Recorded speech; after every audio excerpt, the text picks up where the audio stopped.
He's a man. He's pregnant. And the baby belongs to his longtime rival. What started as a one-night stand turned into scandal, secrets, and a slow-burn love. They came out to their parents. Now the whole world knows. Rumors are spreading. Emotions are exploding. And the due date is coming fast. The novel is coming to an end. My Archrival Got Me Pregnant, Episode 9. The next morning, Julian Grant and Lucas Shaw arrived at the office. Together. They only let go of each other's hand right before walking in. Fortunately, they didn't run into anyone along the way. When they stepped inside, Lucas was humming a tune, practically glowing with joy. Zhonglan glanced at him and teased, "Someone's in a good mood." "Today, not exactly good news," Lucas said, smiling as he threw Julian a glance. "I proposed." "He didn't say yes." Zhonglan raised an eyebrow. "Ooh, but he didn't say no either." "Well then," Zhonglan smirked. Ever since Lucas had treated everyone to a meal, she'd guessed he was probably involved with his roommate. "Moving fast, aren't we?" Zhang Cheng, sitting nearby, turned his face away with an expression of deep suffering. He had never realized Lucas was this much of a show off. Then again, Lucas had never been in love before. Now he watched his springtime, flushed friend, and all he could think about was the heartbreak of the two rich boys last night. Cold-blooded, he thought, stabbed his bros in the back, then went home and proposed like it was nothing. Zhang Cheng felt like holding a silent funeral for those poor guys. Julian, on the other hand, had remained quiet until Yu Sang suddenly shouted, "Julian, what's up with your neck?" Julian, who'd been doing his best to minimize his presence, tugged his collar up to hide the bandage. "Got hurt." "What the hell? Was it a patient? Some crazy person?" Yu Sang asked, panicked. "They actually went for your neck?" Lucas couldn't hold back a cough. Julian, ears reddening, muttered, "No." "Then what?" Julian paused.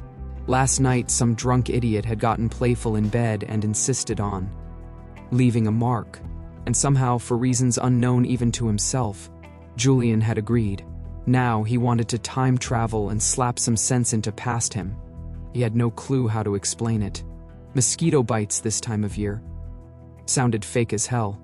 As Julian hesitated, Yu Sang suddenly gasped in realization. "Oh my god, your partner did that? Damn, that's bold. Claiming you like that? Julian, you gotta talk to them, that's way too aggressive." Before he could finish, Zhang Cheng slapped a hand over his mouth.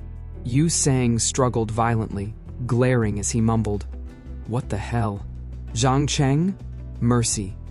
Zhang Cheng said serenely, voice full of wisdom, "I'm saving your life."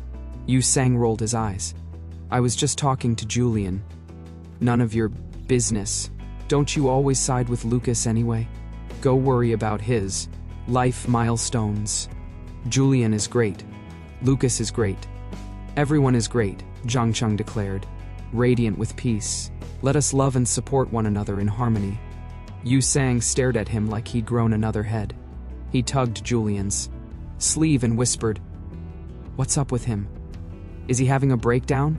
Julian paused, then patted Yu Sang's shoulder. "You should learn from him, Yu Sang." Did everyone in the department switch brains without telling him? The teasing and banter didn't last long. By mid-morning, it was all overshadowed by a bombshell in the academic world. A new interview with Dr. Ken had just aired in M Country, and in it, he had publicly mocked Z Country doctors. When the video reached home, Jihua's OB/GYN department fell completely silent. Previously, after Mr. Baker regained consciousness, S Country's government had tried to use his case to suppress global doubt and criticism. They pushed for him to make a public statement through official media. But someone in S Country's bureaucracy, likely seeking a headline, leaked Mr. Baker's identity as a wealthy businessman to a non-government news outlet. Furious about the breach of privacy, Baker lost all faith in the government and exposed how they had mistreated Dr. Albert in a public interview. The attention quickly shifted back to Albert, who had been shunned at his own celebration dinner. Suddenly, people remembered him again. What Baker hadn't anticipated, however, was that Albert, far from being a pure-hearted surgeon, was deeply opportunistic. Seeing his chance, Albert exaggerated the difficulty of his procedure. Compared to Ken's in multiple interviews, he spun the media into a frenzy, branding Ken with a new nickname, Dr. Lucky. The label stuck. Discussions exploded. Slowly, Albert even began to eclipse Ken in fame. Ken, once praised as a genius, now found himself painted as a fluke, a man who succeeded by chance. For a prideful man like him, it was unbearable. He tried repeatedly to defend himself, acknowledging that Albert's case was complex, but arguing that Albert had made technical missteps. But Albert was on a roll, and no one was listening. Eventually, perhaps out of frustration or arrogance, Ken lost control. During a heated press conference, a sharp-tongued reporter from Z Country asked him to comment on Albert's surgery. Ken snapped. He revealed that a Z Country patient had approached him and snidely told the reporter to worry more about their own country's pathetic medical standards. He even claimed that no one in Z Country would be capable of performing that surgery for another 20 years. Julian smashed a cup when he saw that clip. Because of privacy concerns, he and Lucas had never revealed their full identities or positions when contacting Ken.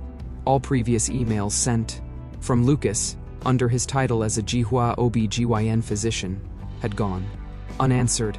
It seemed likely Ken had never even opened them.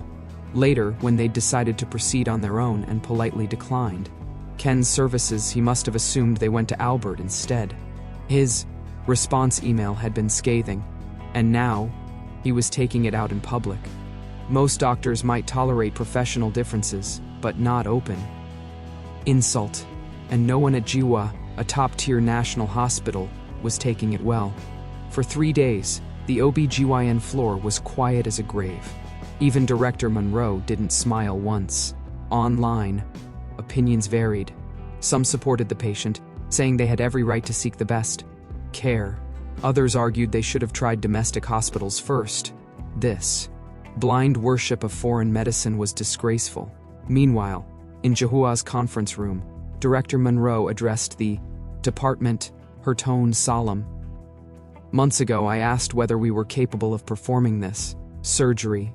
Now, Ken has thrown that question onto the world stage, and onto every OB/GYN doctor in Z Country."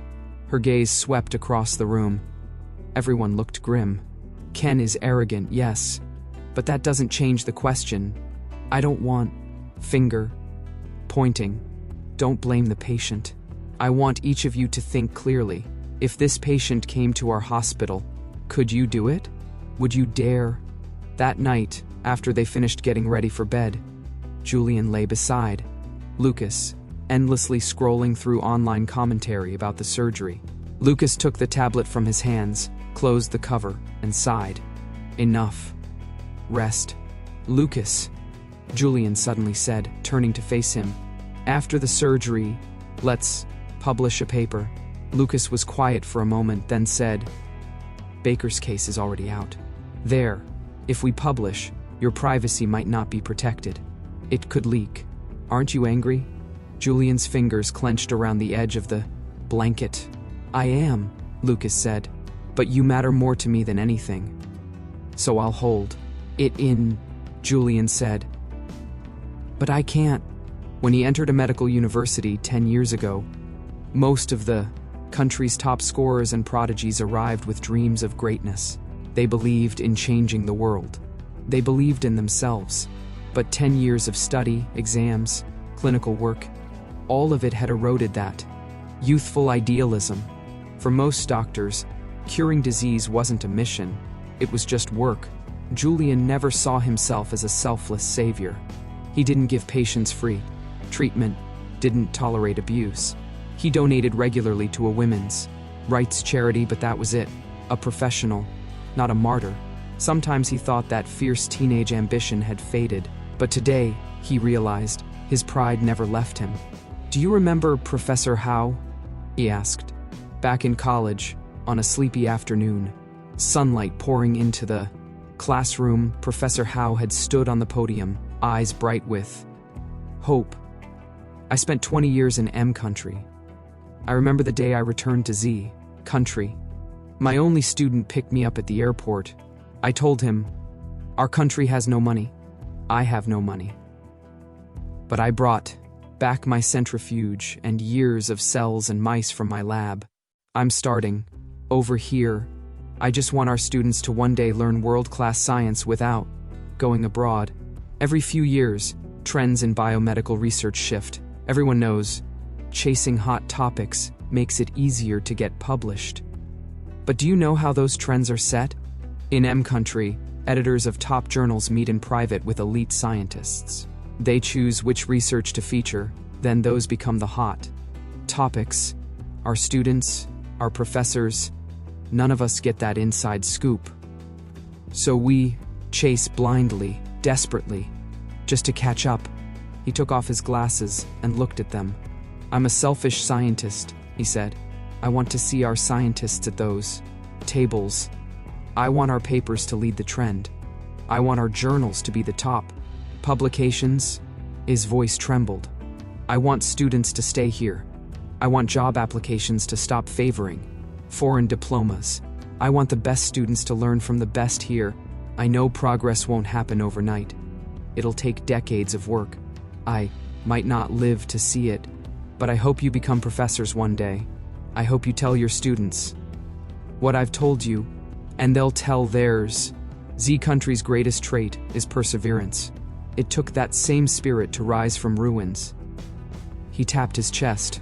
"We got here because of the fire that says, 'I will not bow, I will not accept this.'" That day, many students dozed off during class, but when he finished, they all sat up. Then the applause erupted, thunderous and unforgettable. Julian no longer remembered what subject that class was, but he remembered the sunlight on Professor Howe's face and how tall his shadow looked on that old chalkboard. Now, standing in the kitchen, Julian poured water into a wine glass for himself, red wine for Lucas, red for burning belief, clear for pure, untainted resolve. "If the surgery succeeds," Julian said, "we have to publish. I believe in my country." Lucas was quiet. Julian raised his glass and clinked it against Lucas's, then downed the water like wine and closed his eyes. "If my privacy leaks, I won't regret it," he said. "I'll accept it." Lucas looked at him, heart aching, full of love. Julian was prideful, stubborn, righteous. So was he. Two rivals, now walking the same path. Lucas raised his glass and clinked it back. "To medicine," he said. Julian set down his glass. Softly, he replied, "To our country." After wrapping up the conference in M country with Julian Grant, Director Monroe kept her promise from the Mid-Autumn Gala and gave both him and Lucas Shaw 3 days off. Back then, Lucas had originally asked for this break to find an opportunity to speak with Dr. Ken, but now that things had blown up, with Ken, it was clear. Whether they approached him as patients or as fellow doctors, Ken would never share anything important with them again. So, Lucas simply rented a car and planned a road trip with Julian through the M country countryside. Julian mentioned that when Lucas returned to Z country after the robbery, it was thanks to a red-haired driver who had lent him money for a plane ticket. He wanted to personally thank the man. The reunion was heartfelt. The red-haired driver was thrilled to see them, and even volunteered to be their chauffeur for the day, showing them around the area. While driving, the driver brought up the robbery again. After surviving a life-threatening event, some people avoid ever mentioning it again, traumatized. Others, however, develop an uncontrollable need to retell it again and again, like they're processing it out loud. This driver was clearly the latter. Talking about the car chase, he said, "That was the craziest thing I've ever done. I felt like a superhero. Scared, but thrilled." Julian turned to Lucas. "Were you scared?" Before Lucas could answer, the driver jumped in. He wasn't scared at all. Coolest Z-country guy I've ever seen. Super calm, total nerves of steel. Julian gave Lucas a sidelong glance, a faint, amused smile flickering in his eyes. Even someone as thick-skinned as Lucas couldn't take that kind of praise. With Julian watching, his ears flushed red instantly. "I wasn't that great," Lucas mumbled. "I was too focused on the documents to even think about being scared. Afterward, though, yeah, I was terrified. Sometimes in high-stress situations, adrenaline kicks in and logic shuts down. Courage often comes from impulse," Lucas added. "After I got the materials, I couldn't stop shaking. All I could think about was, if something had happened to me, you..." He trailed off, but Julian understood. He'd been thinking about him, before chasing the car and after. Julian snapped in Chinese. "Can't you think about yourself for once?"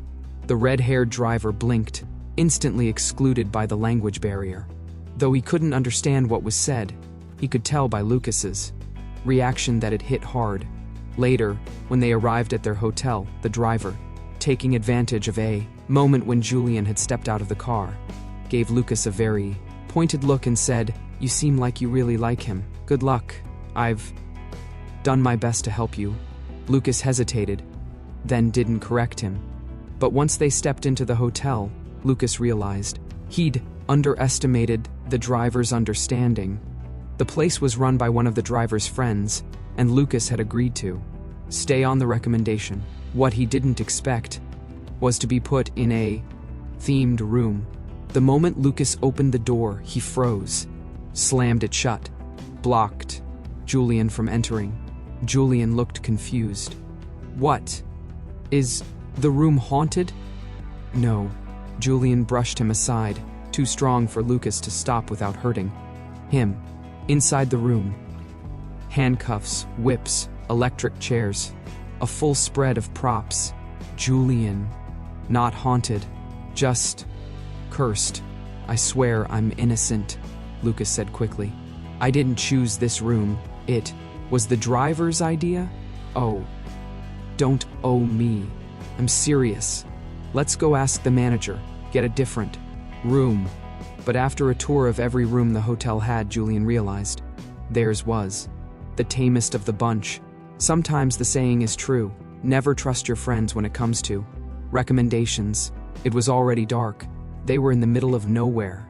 And after what Lucas had been through on his last nighttime outing, neither of them really wanted to wander far.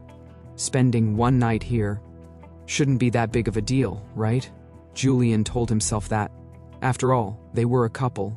Legally, emotionally. They'd already been intimate. Staying in a slightly spicy hotel room wasn't the worst thing. Julian's advantage was a lack of exposure to suggestive media. He could overlook the presence of the props with blissful ignorance. Lucas, unfortunately, was too well informed. He sat on the couch, staring at his phone, flipping through journal articles in a desperate attempt to distract himself from the disturbing images in his mind. The bathroom had a transparent glass wall. The water was loud, and Lucas's neck was stiff as a board. Julian finished his shower, toweled off, and casually said, "Your turn." Lucas's face turned red. He grabbed his clothes and bolted into the bathroom, head down the entire time. Julian sighed. "You're about to be a dad. Why are you still this jumpy?" He returned to his tablet, scrolling through the news. Then the sound of water started up again. Julian glanced toward the bathroom. Only then did he realize it was one-way glass. He could see in. Lucas, showering behind the fogged glass, couldn't see out. Julian cursed under his breath. Now his face was red. His heartbeat picked up. He turned away, reaching for a bottle of water to cool off. In the process, he accidentally knocked over a few items on the table. He bent to pick them up. Unmarked boxes, unopened. Doctor instincts kicked in. He glanced at the labels. English only, not uncommon for imports. He had just started reading when the bathroom door flew open. Julian looked up. He was holding a bottle of Rush in one hand and a box of sildenafil in the Lucas stared. Both men froze. Then, simultaneous blurting. Lucas, what are you reading? Julian, why are you wearing my underwear? Lucas. In the end, the one with more shame, Lucas, broke first. Face crimson, he tried to explain. I didn't mean to. I was rushing. Yours and mine looked the same, and they were all packed together. Julian was silent. Then, calmly, he stashed the items in a drawer and climbed into bed. The moment he lay down, the waterbed swayed gently. Both men went quiet. The soft, sensual rocking was somehow too much. Julian gripped the blanket. His long fingers, visibly tense, made the image even worse. Lucas cleared his throat. Can we sleep? Julian shot him a glare, took a deep breath, and tried to stay calm. Lucas circled to the other side of the bed, lay down gently. Didn't help. The waterbed was hypersensitive. Even yawning made it wobble, turning over like an earthquake. They weren't even doing anything, and it still felt wrong. Julian shut his eyes, trying to meditate, then remembered, you forgot to change out of my underwear. They were the same size, same style, but still, Lucas, with zero remorse, replied, I already wore it. You still want it back? Julian.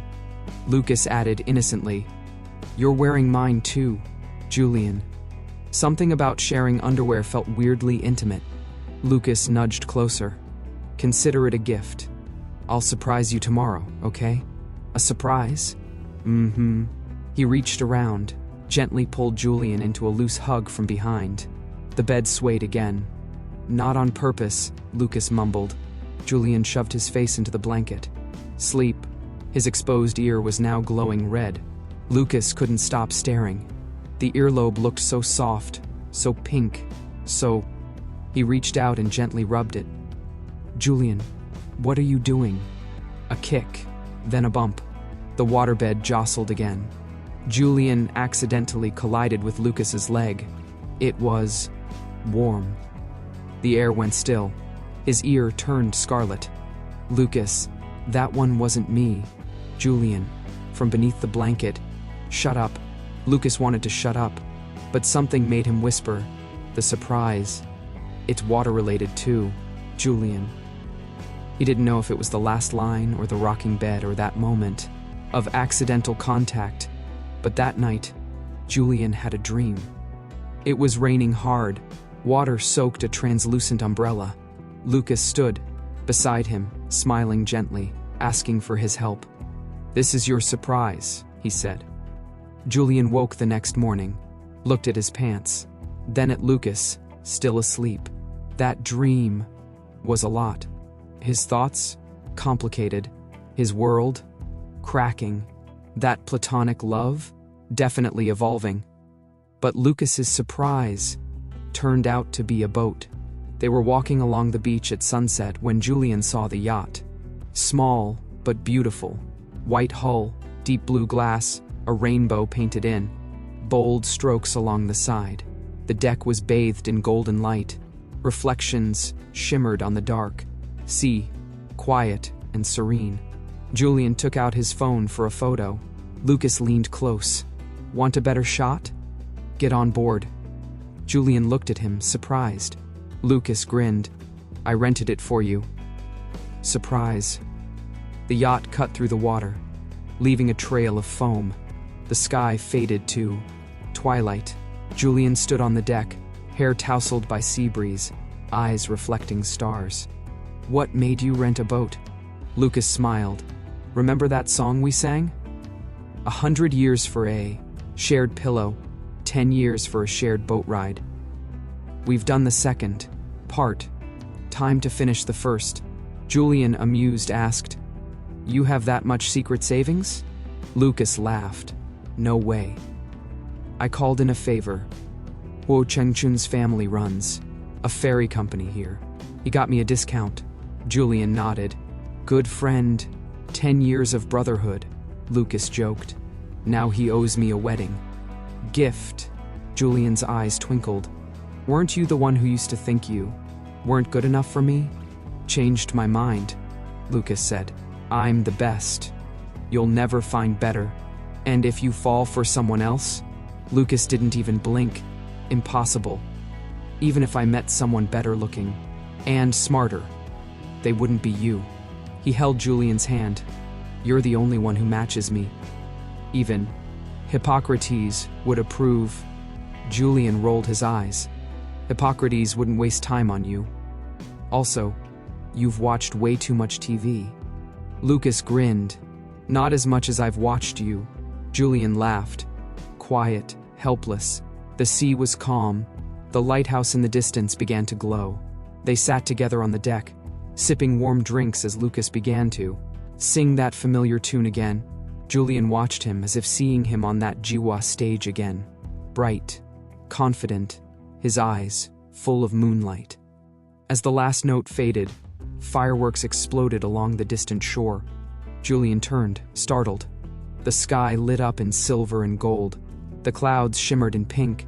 Lucas leaned in and whispered, "Do you like it?" Julian nodded. "You arranged this?" "Yep." Lucas smiled. "Just thought. You probably haven't seen fireworks in a long time." Julian looked up, eyes reflecting the sparks. "Where is this boat headed?" Lucas stood, leaned on the railing. "If you say yes, it sails to H-Town. I booked a 9 a.m. ceremony with the mayor. The priest and photographer will meet us at the dock. We'll exchange rings, kiss, and sign our names on the certificate. If you say no, then we'll stay, watch the fireworks. When the sun rises, we'll return to where we started." He turned, took out a small red velvet box, opened it. Inside, 2 matching rings. He offered the box to Julian, eyes shining. "Marriage here doesn't count back home," he said softly. "But I want us to have a ceremony." "Julian Grant," he said, "will you marry me?" Julian looked at the man beside him. No grand gestures, no kneeling. Just sincerity, just love. He took the ring, held Lucas's hand, and smiled. Then let the boat keep sailing. On the 3rd day of becoming Julian Grant's legal spouse abroad, Lucas Shaw returned to Z Country and gave Lee Yali a call, hoping to get a discounted case of Mutai from him at 20% off. President Lee listened in stunned silence as Lucas explained the purpose of the wine, then swore loudly. "You married my white moonlight and still want me to help you buy wine?" Lucas Shaw, "You're really my best bro. What's the big deal?" chimed in a familiar voice in the background. "Huo, Chung Chun. I lent him my yacht for the proposal." Lucas chuckled. "Why are you two together?" A pause. Then the call was abruptly cut off. Lucas stared at his phone, bemused. A moment later, a message came. From Lee. "Forget the 20% off. I'll give it to you at 50. Followed by, "It's not about brotherhood. I'm just afraid you'll spend all your money and make Julian suffer." Lucas smiled faintly and strolled into a luxury store on the 1st floor of a mall. After careful browsing, he picked out 2 designer handbags. As he walked out, he made another call. A hesitant female voice answered. "Who is this?" "Miss Yang," Lucas said. "I'm a colleague of Julian's. My name is Lucas Shaw." At midnight, Julian glanced at his phone. Lucas still wasn't home. When he got off work earlier, Lucas had told him he had something to take care of and told him to sleep early, no need to wait up. Lately, Julian had been going to bed early due to pregnancy fatigue. But tonight, for some reason, he couldn't sleep. Ever since Lucas had synced his salary card to Julian's phone, Julian had been getting regular notifications of large purchases. If he didn't know better, he might have thought Lucas was laundering money. Just as he was zoning out, a sound at the door pulled him back to reality. Sleep-deprived people are extra sensitive to noise, even though Lucas tried to be quiet, slipping off his shoes, poking around in the living room, then heading to the bathroom. Julian heard everything, but the sound of running water didn't follow. The bathroom door wasn't exactly soundproof. If Lucas were showering, he should have heard something by now. Julian got up, a bit worried, threw on a robe and stepped into the darkened living room. The only light came from the frosted glass door of the bathroom. As soon as he got close, he caught a heavy, sharp whiff of alcohol. He knocked a few times, no response. He pushed the door open and found Lucas crouched in front of the toilet, violently throwing up. "How much did you drink?" Julian frowned. If the red wine incident had been a light drink, this was full-on alcohol abuse. Julian turned to grab the first aid kit, but Lucas reached out and gently tugged his hand. "I'm not drunk," Lucas said, still mostly lucid. He tossed the tongue depressor he'd been using into the trash. Drank too much. Had to. Induce vomiting. Bad for the stomach otherwise. "Don't worry, I took hangover meds before drinking." He released Julian's hand, flushed the toilet, rinsed his face under the tap, then gargled. "I got your leave approved. 5 months total. 3 before birth, 2 after. That okay?" Julian blinked at him, stunned. "Why are you looking at me like that?" Lucas chuckled and pinched his cheek. "We agreed this needed to get done. You got drunk for my sake?" "For our sake," Lucas corrected, ushering Julian out of the bathroom. "I'll explain later. Let me shower first. Baiju reeks, and I don't want to stink. Up you or Smiley." The door clicked shut. Water began to run. Julian stood outside for a moment, then went to the fridge and fished out a small jar of honey. His mom had mailed it recently, calling it wild mountain honey, 100% pure, but very particular about water. Temperature. Cold water wouldn't dissolve it. Hot water would destroy the nutrients. Julian had dismissed it as too fussy and never touched it. Until now. Tonight, he didn't mind. He boiled water, looked up the ideal temperature online, used Lucas's lab beakers to mix warm and cool water. Just right. Even pulled out a thermometer. By the time Lucas came out of the shower, towel drying his hair, Julian was still at the counter, meticulously preparing the perfect cup of honey. "Water." Lucas crossed his arms, watching silently for a moment. Then finally spoke. Well, look at you in the kitchen. Did the gods descend or did the sun rise in the west?" Julian shot him a glare. "Just drink it. Don't talk so much." He shoved the cup into Lucas's hand and walked off without another word. Lucas followed him into the bedroom. The alcohol smell was gone. Minty mouthwash covered it up, and a spritz of cologne masked the rest. He climbed into bed beside Julian. "I told you to sleep. Why are you still awake?" he murmured, planting a kiss on Julian's cheek. Julian ignored that. "Let's talk about the leave." "Sure." Lucas rested his head on Julian's shoulder, speaking slowly like a bedtime story. "After you told me about Yang Rui and Huang Bin, I kept Yang Rui's number, treated her to dinner, and gave her a bag. She remembered we helped her before and agreed to introduce me to Miss Cao. Miss Cao didn't accept the gift, said she respected Yang's goodwill. But she agreed to have dinner. So I bought a case of Mu Tai and invited Director Cao to Xianzhu restaurant and brought up the leave. These past 2 days he had me over again. Dropped some hints, I think. He's leaning toward yes. So I took the chance to wine and dine him again. Flattered him till he nearly believed he was a reincarnated Hippocrates. Lucas rubbed his temples. Old Fox finally agreed. Julian asked, "That's all?" Cao wasn't squeaky clean, but even he wouldn't approve such a long leave just for drinks and flattery. Lucas smirked. "You really are Professor Grant. Sharp as ever." He sat up, pulled some documents from his bag, and handed them over. "I told Director CAO that we've been in contact with the Z country patient. Mentioned in Ken's interview and are planning surgery. Said the case is complex and you need time to monitor the patient, collect data, and prepare. Cao's not an OBGYN, so he doesn't fully understand the treatment path.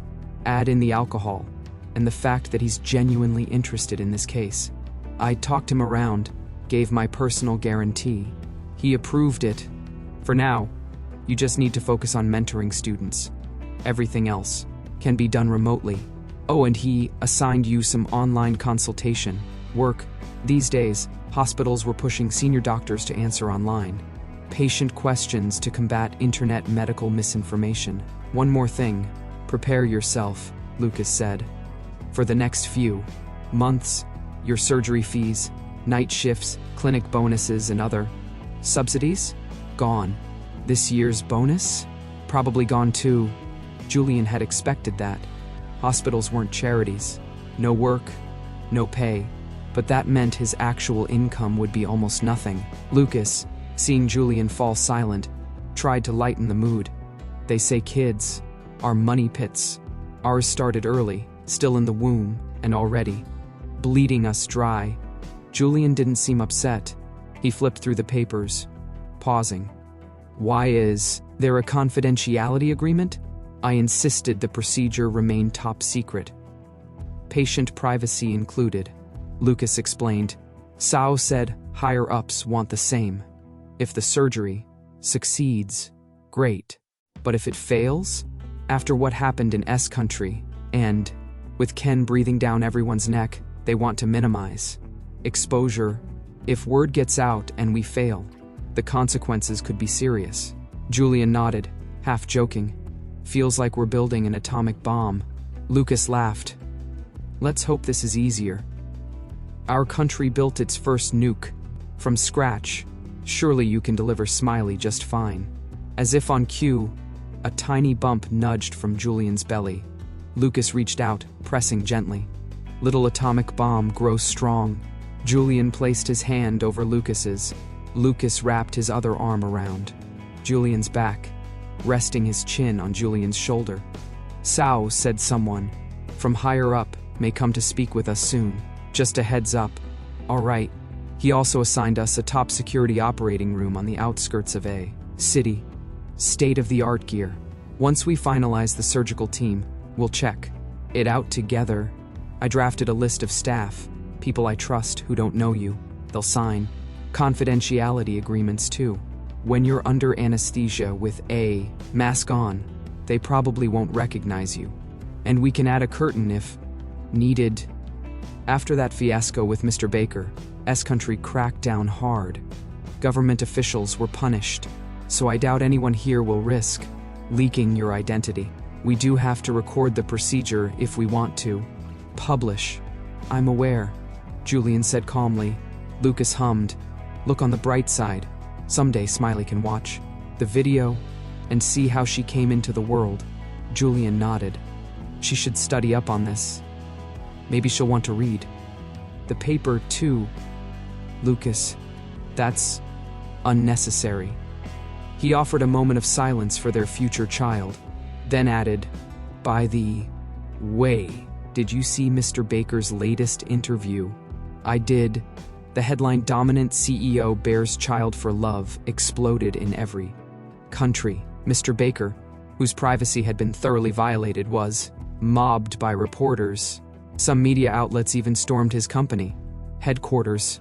Furious, Baker sued the media and government officials responsible for the leak.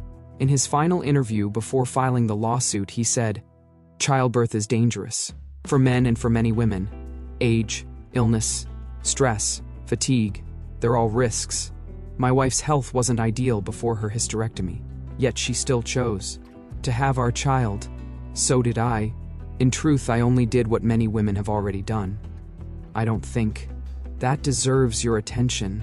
If you think it does, go interview your own mothers. The reporter flushed, humiliated. After an awkward silence, he lashed out with, if you could choose again, would you still want that shameful organ? Baker didn't hesitate.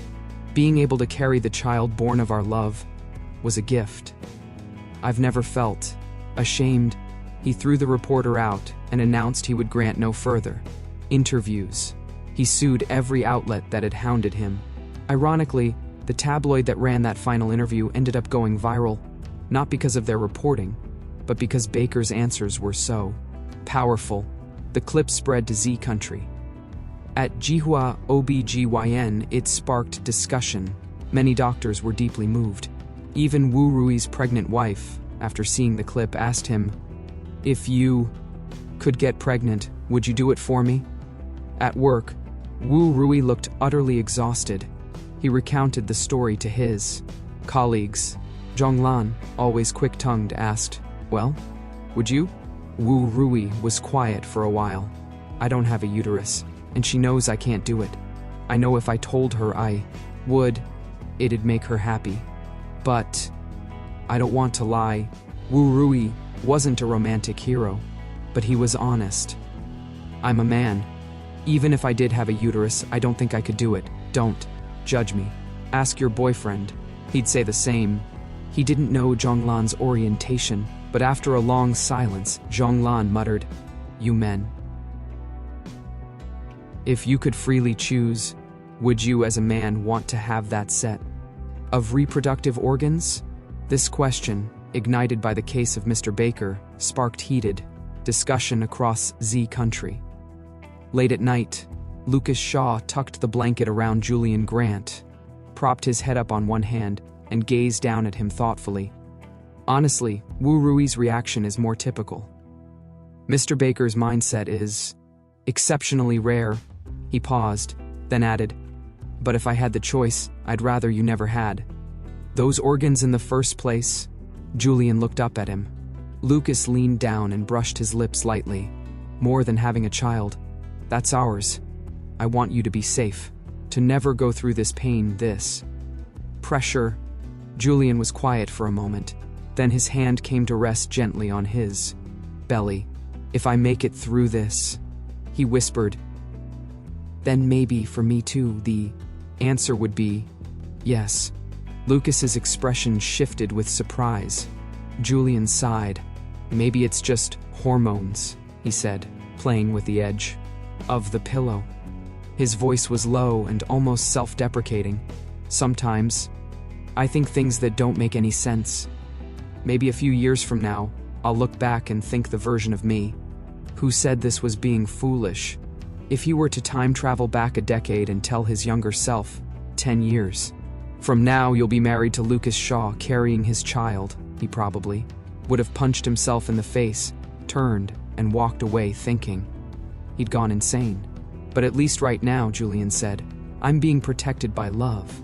His fingers, through the thin fabric of his shirt, gently traced the curve of his belly. "I love her very much, and she is the beginning of our story." It's said that human infants, in order to survive, trigger hormonal responses in their gestational parents, altering brain chemistry and even shaping cognitive function. That's the biological root of maternal instinct. It's also the reason behind the old saying, "Pregnancy makes you dumb for 3 years." Julian was a calm, rational man, but he wasn't a saint. He could be soft-hearted. He could fall in love. He could act on impulse, depend on his partner, and be transformed by emotion into someone he didn't fully recognize. Back when he was single, he would have scoffed at the idea of letting love cloud his judgment. Even speaking of love with a glint in the eye had once seemed like something reserved for teenage girls. But when you're in it, when you're truly in it, he realized, even letting yourself become a little love drunk once in a while wasn't so bad. From a scientific perspective, it's hormones. From a literary one, it's just as they said in the Peony Pavilion. Love comes without warning and burrows deep. Lucas looked at him for a long moment, struggling to find words. In the end, all he could do was pull Julian into a tight embrace. "If I could choose," he whispered, "I'd want to be the one who's pregnant. I'm not just saying that to make you feel better, I mean it. I promise you, this love will protect you for a lifetime." When lovers newly in a relationship whisper sweet nothings, it might be with flushed cheeks and downcast eyes, but when it's two newly married husbands, perhaps it's better matched, with kisses, hands clasped, and breath mingled at the ear. The documents had fallen to the floor. For once, neither of them cared to pick them up. Their matching wedding bands, simple, elegant, glimmered on intertwined fingers. After a deep kiss, there came a softer one, and another. Lucas's lips found the corner of Julian's eyes, the arch of his brow, the tip of his nose, and finally his fingertips, warm and lingering. Then he kissed the ring on Julian's finger, then the tip of that same finger, soft as a feather's touch. Julian arched his head, biting his lip, and Lucas gently caught his hand again and kissed his lips. "You can bite me," he murmured. "Just don't bite yourself." Julian nodded slightly and gave his lips a gentle nip. Lucas laughed softly and rubbed his chin. The tides outside rose and fell. The world outside the window faded into a blur of rain-soaked yellow. Lamplight. The sound of rain, muffled through the glass, drifted into the warmth of the room. Lucas looked into Julian's rain-kissed eyes. "Remember what you promised me? If I got you that extended leave, you'd agree to something?" Julian's voice was a little hoarse. "What was it?" "Promise me you'll love me. Always." Julian smiled faintly. Apparently, he wasn't the only one who'd turned a little childish after falling in love. He wrapped his arms around Lucas's neck, pulled him down close, and murmured against his lips, "That's a constant, unshakable truth. Doesn't even need a promise." Lucas raised an eyebrow, clearly about to call him out for sidestepping the deal. But Julian, lashes lowered, turned away and said, "Pick something else." "What kind of thing?" Lucas teased. "I'm not that easy to fool." The light in the bedroom was a bit too bright. From where Julian lay, he could see the small curve of his belly. He lowered his hand. The small mole under his eye trembled slightly. He took a deep breath, then sat up and leaned close to Lucas's ear, whispering a single sentence. Quick, soft, barely audible. Then in a flash, he pulled the covers over his face. The rain outside grew louder. The downpour was deafening, but not loud enough to drown out Lucas's heartbeat. He'd heard it. He gulped. Hard. Even with honey water and hangover meds, he couldn't be sure he wasn't hallucinating. He replayed Julian's words in his head a dozen times, over and over, then asked, voice cracking, "Did you really mean that?" Julian reached a hand out from under the blanket and shot him with a finger gun. It was bold. It was bratty. But all Lucas saw was the little mole on his fingertip, pink from his kisses. Sometimes, all it takes is one thought, one dream, one perfectly timed surge of hormones. Maybe it was that dream. Maybe it was the break from work in M Country.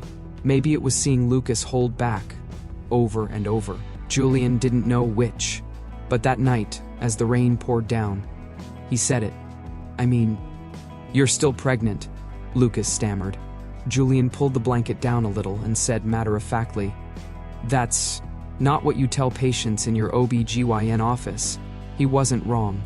For a healthy, stable second trimester pregnancy, the typical OB/GYN advice was moderation, safety, emotional well-being. But giving advice as a doctor was very different from giving it as a partner. And Julian's sentence was more effective than 100 boxes of sildenafil. Lucas felt like he was burning alive. "You're testing me," he said hoarsely. "Julian Grant, are you testing my self-control?"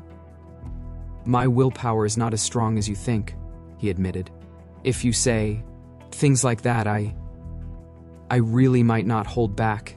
Julian stared at him for a long moment, then calmly undid the top button of his shirt. "Who said I was testing you?" Cool fingers brushed hot skin. Lucas's brain short-circuited. The platonic ideals evaporated, and when he came to his senses, he'd already kissed him. Julian's arms were pinned at his sides. He couldn't even react, just kissed. Back, instinctively. Then came the whisper, "Turn around." He obeyed, dazed. Then came the kiss at the nape of his neck. Julian gripped the sheets, breath muffled by the pillow. "Top drawer," he whispered. Lucas's voice turned husky. "When did you buy it?" Julian's ears turned red, like a pomegranate burst across snow. Lucas was careful, very gentle, tentative, reined in, but it wasn't enough. Julian bit his lip, impatient. I switched shifts with Yu Sung, he murmured. I'm off tomorrow. Lucas didn't catch the hint, so Julian finally lost patience. Can't you just hurry up? Lucas was about to protest, but Julian sat up and kissed him. Everything unraveled. The rain outside roared, and Julian's hair, damp and messy, his reddened eyes, clenched lips, exposed throat, and the swell of his belly. Lucas looked at him and thought, this is the flower I saw at 18.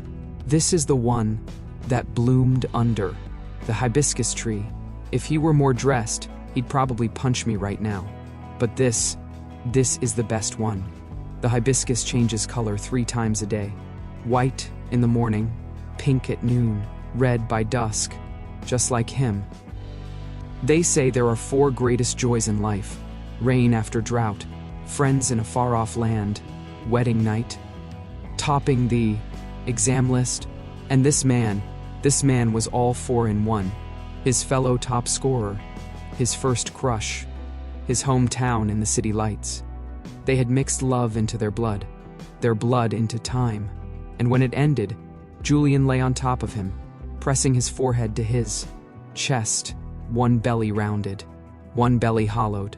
The contrast was stark and perfect. Julian swore he could smell that familiar scent again, faint, sweet, like a love that never fades, like love that will last forever. It rained all night. When the curtains were finally drawn back, the room was flooded with bright, blinding sunlight. A slow, languid morning after a passionate night.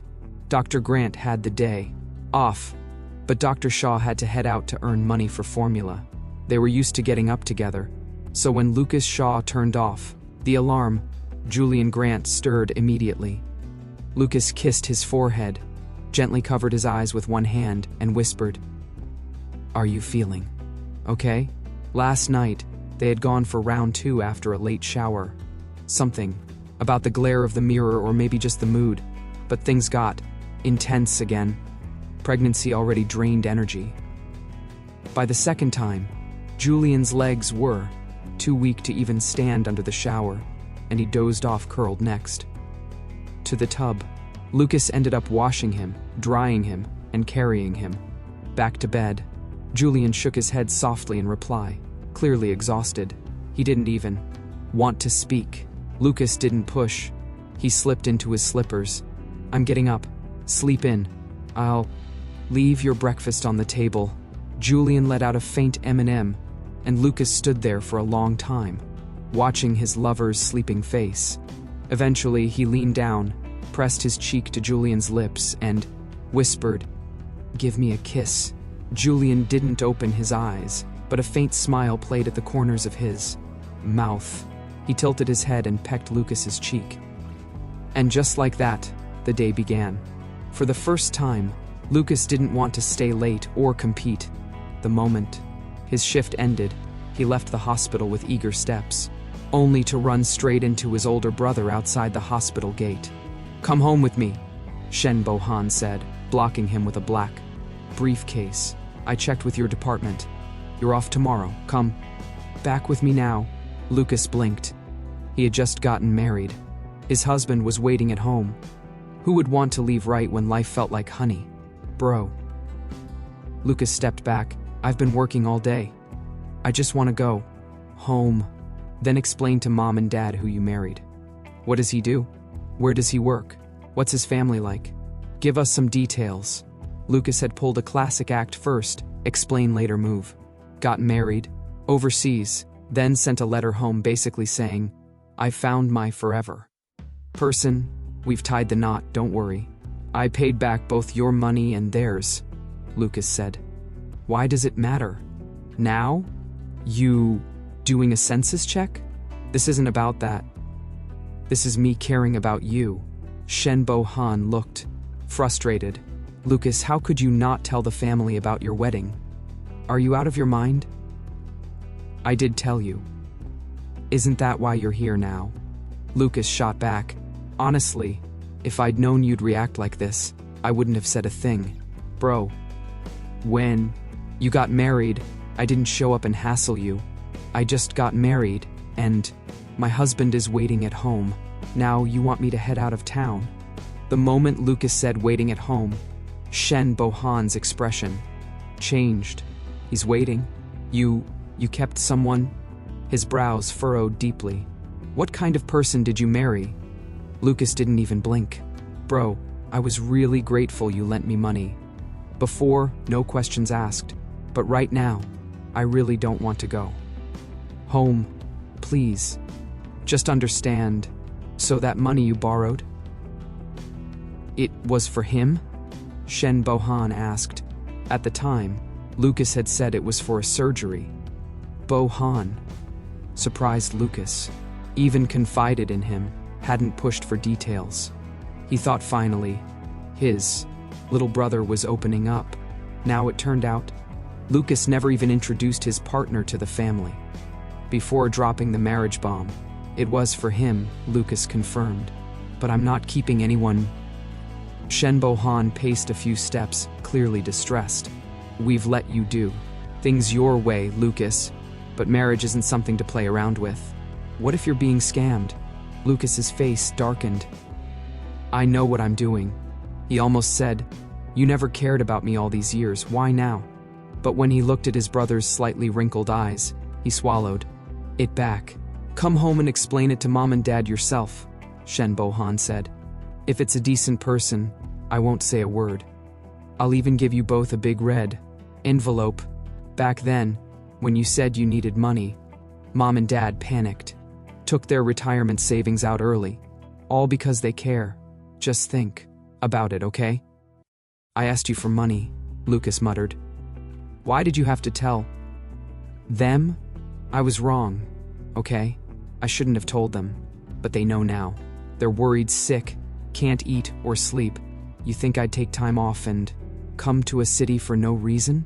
I knew if I called you'd find an excuse. So, here I am. Come back with me." Lucas looked at his brother's earnest face and sighed. He still resented his parents and brother for keeping their distance all those years. Now that they finally wanted to care, he instinctively wanted to push them away. After a long pause, he said, "Wait, let me make a call." He stepped aside and called Julian. "You home yet?" Julian asked when he picked up. "My parents heard about the marriage. They want me to go back," Lucas said. There was a pause on the other end. "Do you want me to come?" Julian asked softly. "No need," Lucas said. "Don't worry, I've got this. I'll be back tomorrow. Okay, go and come back soon." Then, just before Lucas hung up, Julian added gently, "Talk nicely. Don't start a fight." And unexpectedly, that soft reminder soothed the restless frustration Lucas had been carrying. On the high-speed train home, neither of the brothers spoke. Shen Bohan had complicated feelings about his younger brother. When they were little, the parents stayed in a city. Shen Bohan, always aware of their youngest son back home, had overheard conversations where they said they wanted to go back or bring Lucas to live with them. As a small child just old enough to notice things, he'd already felt the sting of being ignored. Once, when he wanted a toy, his parents said they couldn't afford it. They had to send money home to pay a fine for his brother. From that point on, he started resenting the sibling he hadn't even met. Later, when the family of 3 finally moved to a city, they left the youngest behind, and Shen Bohan made it clear he didn't want his brother brought over. Every time the topic came up, he threw a tantrum, pretended to be sick, anything to make sure his parents didn't bring Lucas. Eventually, the parents gave up, saying raising one kid was hard enough. By the time Shen Bohan grew up and realized that having a brother could have meant companionship and support, it was too late. The damage was done. In high school, he tried to fix it, told their parents they should bring Lucas to live with them, but Lucas refused. From college applications to job decisions, to his hospital placement, Lucas made every move without ever checking in with the family. Shen Bohan knew he was at fault. He wanted to mend things, but every time he tried to get close, Lucas bristled like a porcupine, aloof in public, cold and guarded at home. By the time they reached home, The sky had already darkened. Lucas followed his brother into the house and saw his parents for the first time in ages. "Dad." "Mom." He greeted them politely, handed over a bag of fresh fruit, peeled a mangosteen for each of them, and wiped his hands. Then he sank into the couch, facing what looked like a full-blown family tribunal. Calmly, he said, "Ask what you need to ask." Father Shen looked at him, then swallowed his questions. Mother Shen sighed and nudged her older son with a glance. Bohan took a sip of water, cleared his throat, and asked, "So who exactly? Did you marry someone like me?" Lucas said. "A doctor?" Shen Bohan looked relieved. "That's good. It's a respectable job, stressful but reliable. You'll have plenty to talk about." Mother Shen hesitated. "Then when will you bring her home to meet us?" "I'm not trying to pry. I just want to meet her. She's my daughter-in-law, after all." Father Shen added, "We're easygoing. If she's nervous, Bohan can bring his wife, too. We'll all eat together." Lucas glanced at the three of them, then said calmly, "Someone like me, a doctor, and a man." Father Shen's hand jerked. The mangosteen he was holding hit the floor. Mother Shen clutched her chest, clearly too stunned to process the words. Even Shen Bohan, who'd been bracing himself, looked visibly shaken. "You trying to give me a heart attack?" Mother Shen cried. "You married a man? Have you lost your mind?" Lucas picked up the fallen fruit with a tissue, tossed it into the trash, and wiped the juice from the floor. "Don't be so dramatic," he said. "I've done your checkups every year. I know you're both healthy. If I didn't, I wouldn't have dared to tell you so. Soon." "Lucas," Shen Bohan snapped. Lucas met his brother's gaze and then glanced at his parents. "Father." Shen was fanning Mother Shen. His own eyes were dark with something, between disappointment and confusion. Lucas looked away, smiled bitterly. They'd never looked at him with hope before. So why care now if they looked at him with disappointment? "It's the 21st century, he said quietly. "And I'm not a teenager. You can't stop me." In someone else's household, a revelation like this might have led to shouting, chaos, even physical confrontation. But in the Shen family, all it drew was a few feeble scoldings. And then, silence. They didn't know how to discipline this son. He was their biological child, yet the emotional distance between them was so vast that even speaking to him felt awkward and unsure. After a long silence, Shen's mother attempted a gentler tactic and turned to Shen Bohan. "Didn't your wife mention there's a nice girl at her office? Maybe she could introduce her to Feng Yu?" Bohan could sense this wasn't the right moment to go there. He brushed it off casually. "I don't think so." But Mother Shen wasn't ready to drop it. She turned back to Lucas. "Shen, Feng Yu," with exasperation. "Just look at your brother and his wife. Perfect couple, 2 kids, a boy and a girl. Everyone envies them. You're not lacking in looks or education, even if you don't like your sister-in-law's co-worker. There are plenty of good girls in a city. Why do you insist on living this way? Feng Yu, this is your life. You need to think carefully," Father Shen added. "Marriage isn't everything, but it can have a huge impact on your entire life experience." "I have thought carefully," Lucas said calmly. "I've already made up my mind. If you insist I marry a woman, then I'll just post on social media that I'm gay. Sure, it'll be embarrassing for you, but that's not the worst of it. No woman in her right mind would want to marry me then." "You..." Father Shen shot to his feet, pointing a shaking finger at him. His lips moved wordlessly, unable to speak. "What's his name?" Mother Shen asked instead. "Is he in your department?" "I'm not telling you now. If I did, wouldn't you just go after him?" Lucas replied flatly. "When you've truly thought this through, when you're ready to sit down and have a calm meal with him, we can talk." He looked at Shen Bohan. "You, the elder son, are responsible for being the filial one, giving them grandkids and happy memories. I'll take the role of the rebel. If you can't accept that, then just pretend I don't exist. Frankly, it's not like that'd be anything new. Lucas, Shen Bohan snapped. What's wrong with you today? Why are you acting like you've swallowed gunpowder? Watch your tone. Father Shen, equally stung, pointed to the door. Get out. Lucas gave a small nod. He stood, but before he could move, Mother Shen grabbed his arm.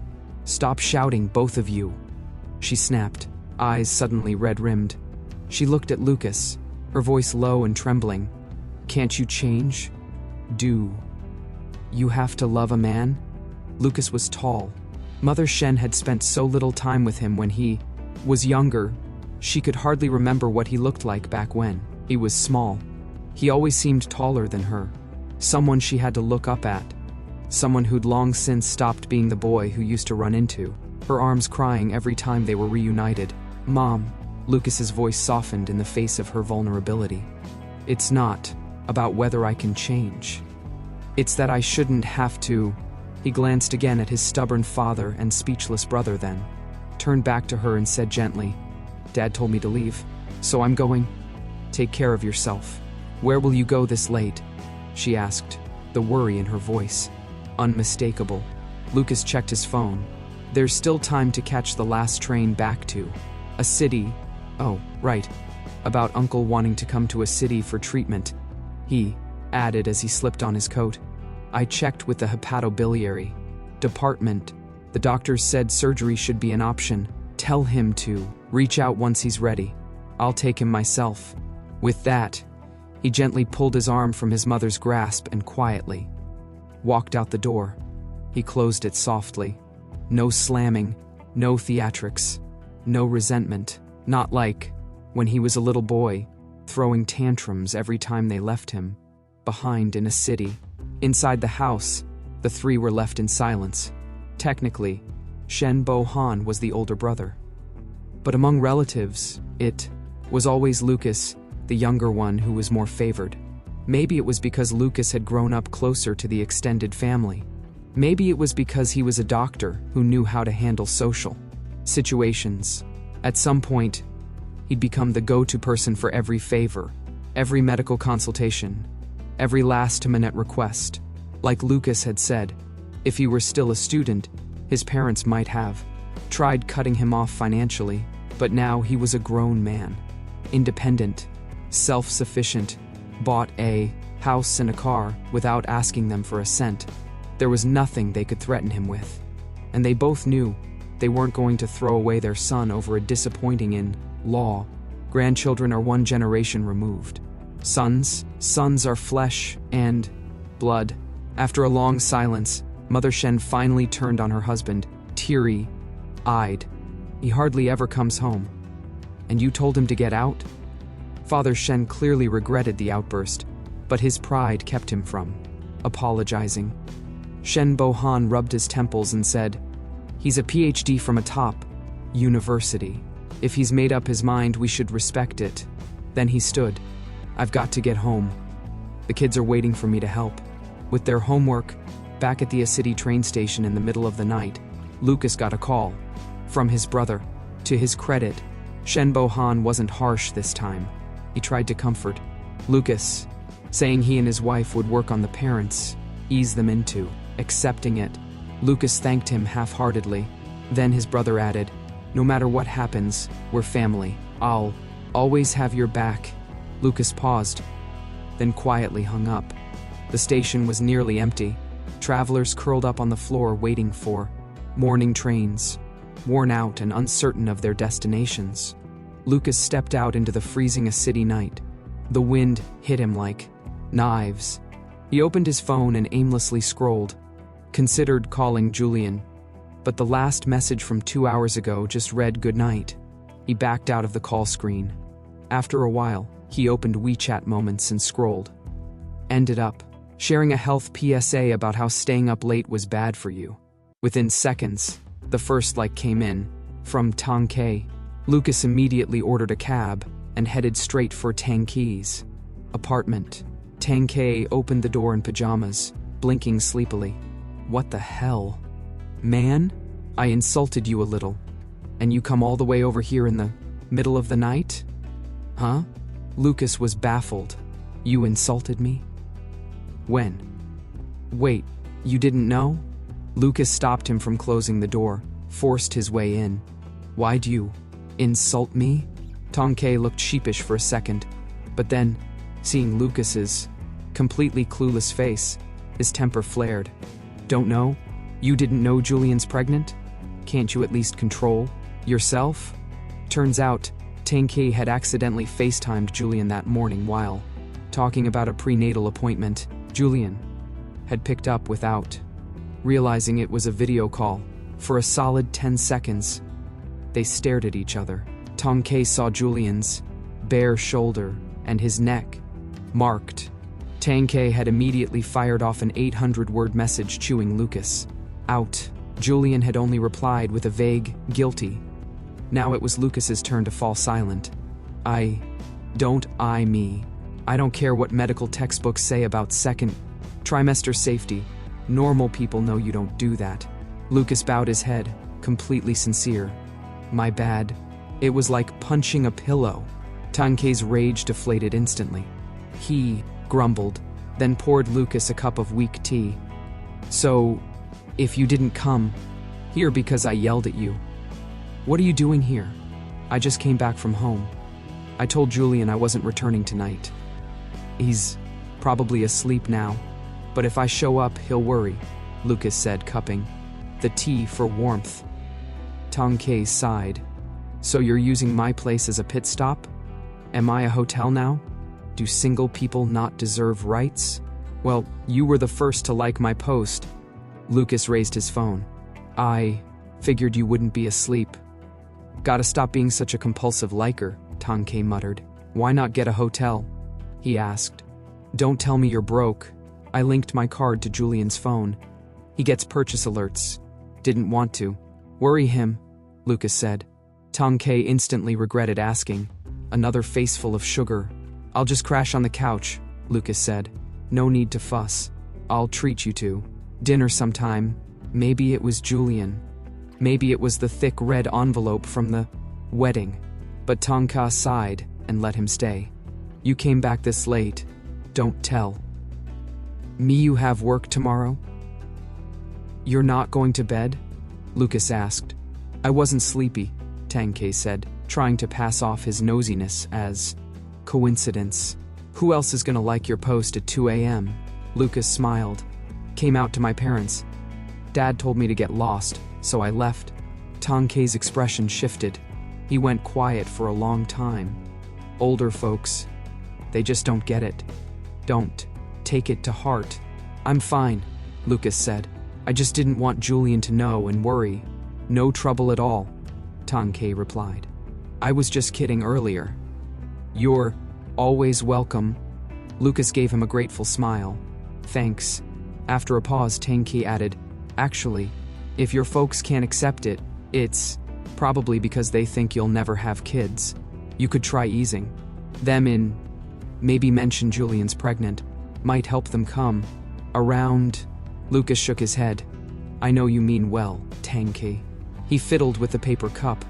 But I want them to accept Julian, not pregnant Julian. That nuance didn't go unnoticed. Tang Ke glanced at him.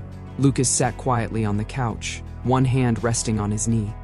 Calm, composed, and suddenly, Tang Ke said, Lucas, yeah? I think I finally understand why Julian fell for you. After handing off his work to colleagues, Julian Grant officially entered housebound mode. But a certain Dr. Grant wasn't one to sit still. He clutched his tablet every day, taking online consultations. Within days, he'd already fulfilled the department's OB/GYN quota. So, naturally, he started dragging in his neglected grad students for virtual check-ins. Each session began with the holy trinity of questions. Where's the innovation in your research? Have you finished reading all the references? Any progress on the experiments? Julian's lab group quickly plunged into a collective state of panic. You'd Think the man was plotting to take down CNS and the Big Four journals in one swing. One day, Lucas Shaw had just stepped out of the lab when he overheard two students from a neighboring lab whispering, "What's gotten into Professor Grant lately? It's like he's on some miracle drug. Eyes on CNS, feet on all four top journals." Lucas laughed out loud and relayed the gossip that evening. The next day, those two students were kindly invited to a one-on-one conversation with Julian. They came out pale, like prisoners of war. Inside the lab, everyone suspected a mole.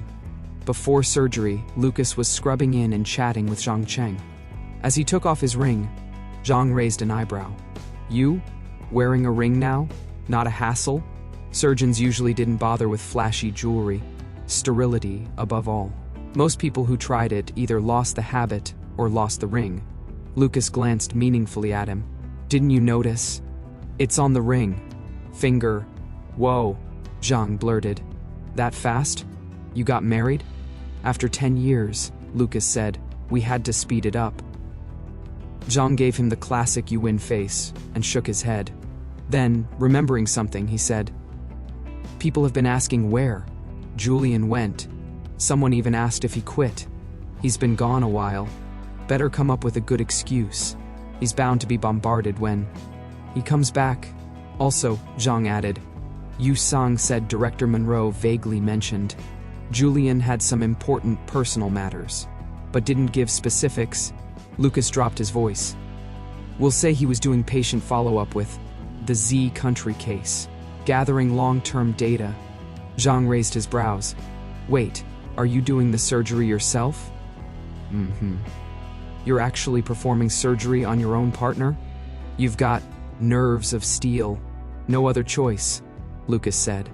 "Between Ken and Albert, I still think I'm the better option." He grinned. "I'm putting together a team." "You in?" "Hell no." Zhang waved both hands. "Doing surgery on your boyfriend? No way. I might not be best friends with Julian, but we've known each other forever. The moment I see him on that table, my hands will start shaking." Lucas chuckled, sighing softly. As the new year approached, Julian's belly became more and more obvious. Eventually, he stopped going out. Even walks were mostly limited to pacing inside the house. This year, Julian didn't return to his hometown. Instead, his parents visited, and the four of them celebrated together. Lucas and Julian's mom spent several days swapping recipes. The once kitchen illiterate Lucas even learned to make flower-shaped dumplings. It was the first holiday Julian had ever taken off, not spent rushing through shifts or worrying about patients. They took tons of family photos. On New Year's Eve, while watching the Spring Festival Gala, Lucas's parents video called. The message was simple: stop sulking. Come home. For New Year's, Lucas looked into the screen, his brother, sister-in-law, and two noisy nephews, all surrounded by warmth and laughter. He replied, "Same thing I said before. When you can accept me, I'll come home." After hanging up, he turned to find Julian watching him through the glass doors by the balcony. When Lucas sat back down, Julian gently grabbed his hand and placed it over his swollen belly. He didn't say a word, but Lucas understood. He leaned over and kissed him, softly, secretly, making sure the parents didn't see, then peeled an apple to apologize. In the past, every holiday felt like crashing someone else's family reunion. But now, finally, Lucas knew what it meant to celebrate as a family.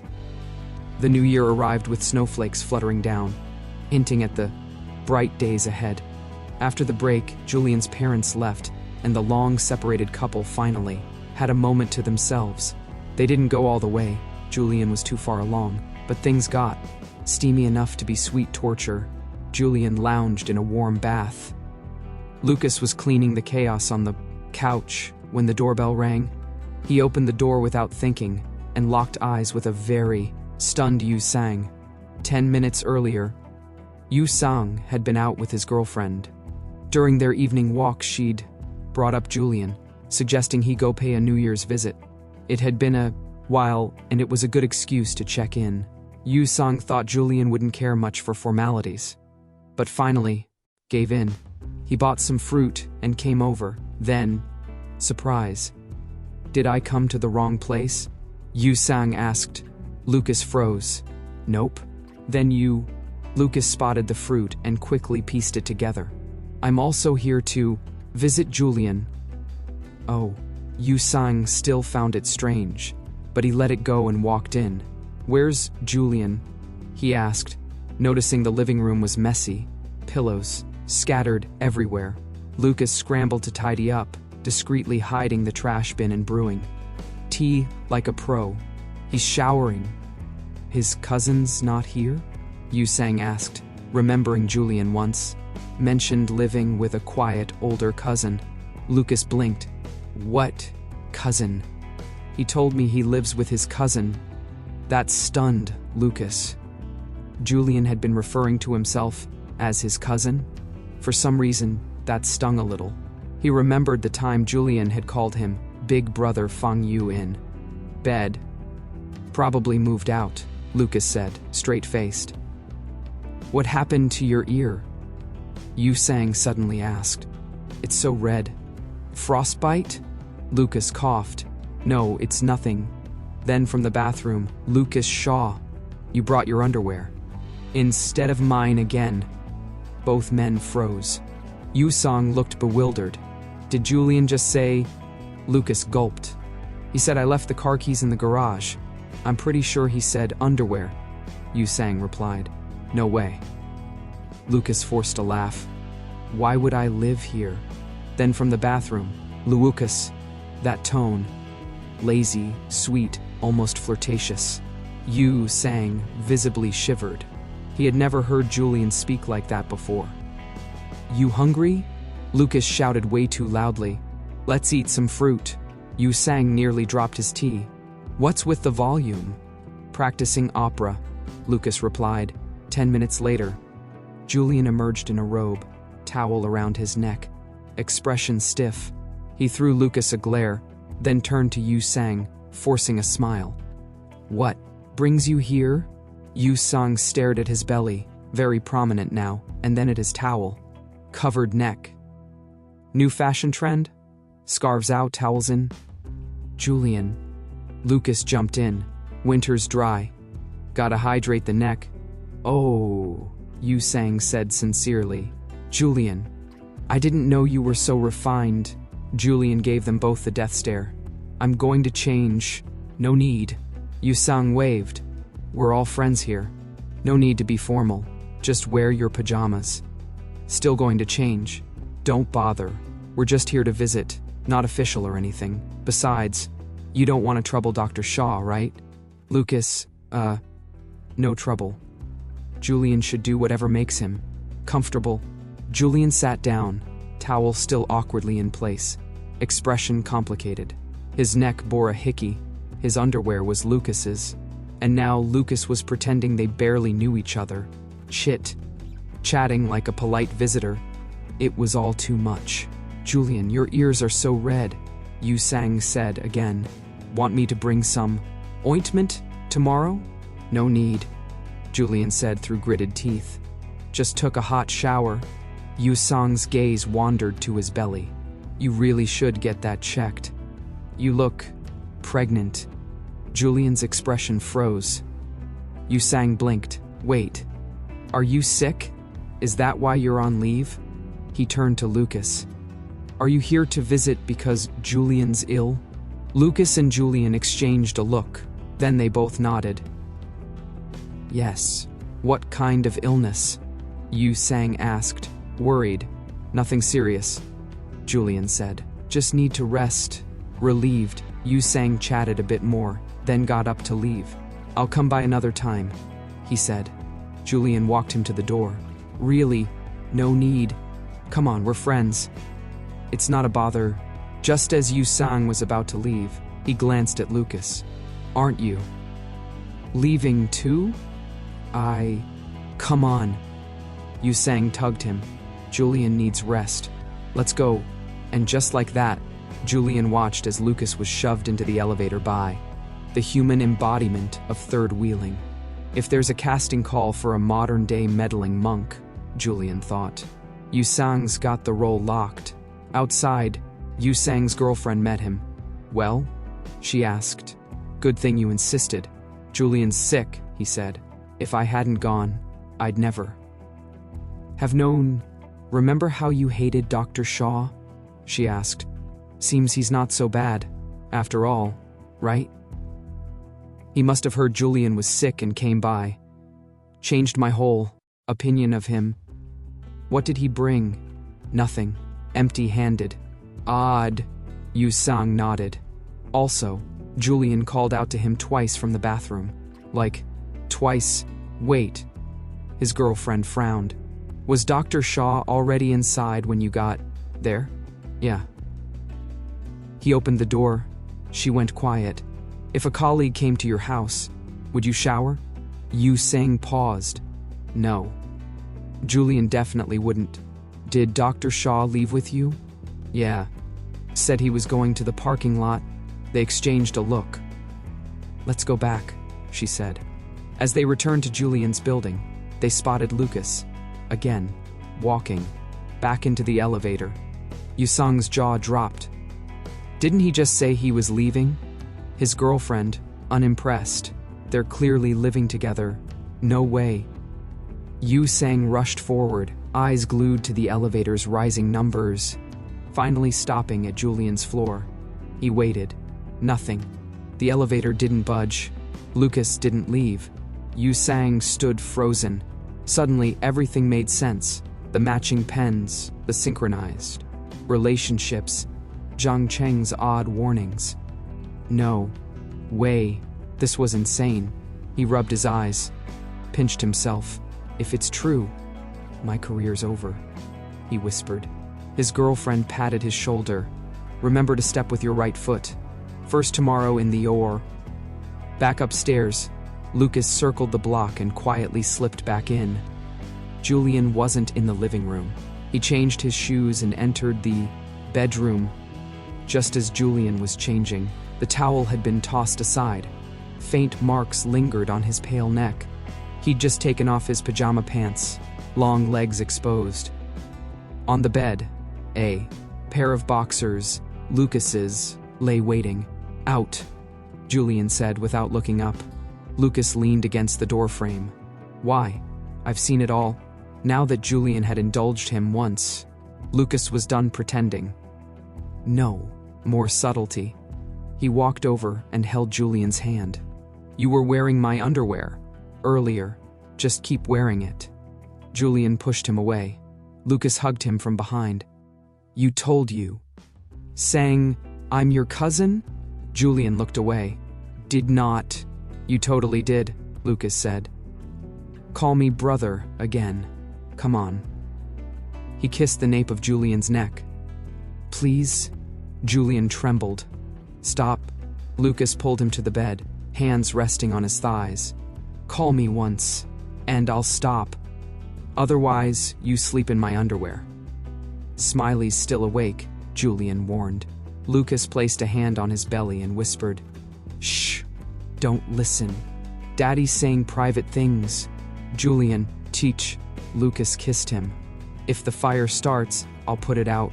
Julian, panting, relented. Fine. Brother, happy now? Lucas grinned. Fang Yu. Come on. Brother Fang Yu. Julian, dream on. Lucas bit his shoulder. Then tonight, I'm living the dream. They wrestled, kissed, teased. Julian's breathing grew uneven, just as he was about to utter the final syllables of Brother Fang Yu. His phone buzzed. Julian bolted upright, grabbed it. Lucas followed, only to see the sender. Yu Sang. I'm sorry. I didn't realize you and Dr. Shaw were together. I've said some things I shouldn't have. I'll apologize in person tomorrow. I was immature. Please give me a chance to change. I'm turning over a new leaf. Julian stared at all the respectful sirs and blinked. Wasn't Yu Sang the one who had just confidently spun a story that even? He started to believe this might not be what it looks like. Julian mumbled. Yu Song replied instantly. You don't need to explain. I swear I'll keep your secret. If I spill, may I be struck by lightning, lose all my cases, and every night shift be packed with emergencies. Lucas, that's impressively specific. Any and all atmosphere shattered. They sat side by side, staring at the screen like they were mourning a fallen comrade. After a while, Lucas muttered, You can't blame me this time, right? Julian yanked the blanket over himself. Sleep. Aren't you forgetting something? Not calling you brother again. No. Lucas leaned in, whispering, You're still wearing my underwear. Shut up. The third trimester is by far the hardest part of pregnancy. Even though Julian Grant had taken leave from work, he could barely tolerate the loss of independence that came with it. He could hardly walk. Breathing was often difficult. His bladder kept signaling all night, demanding bathroom trips, and his feet were so swollen he couldn't even fit into shoes. He couldn't sit or stand for long. The heavy, dragging sensation never left him. Sleep, once the best part of his day, had become a nightmare. No, position was comfortable. Every attempt to turn over was slow and clumsy. Smiley was stronger now, too. Every night, like clockwork, she kicked up a storm just when Julian needed rest. But the worst part wasn't physical. It was the emotions. Wild, uncontrollable, surging out of nowhere. There's nothing more soul-crushing than chronic insomnia.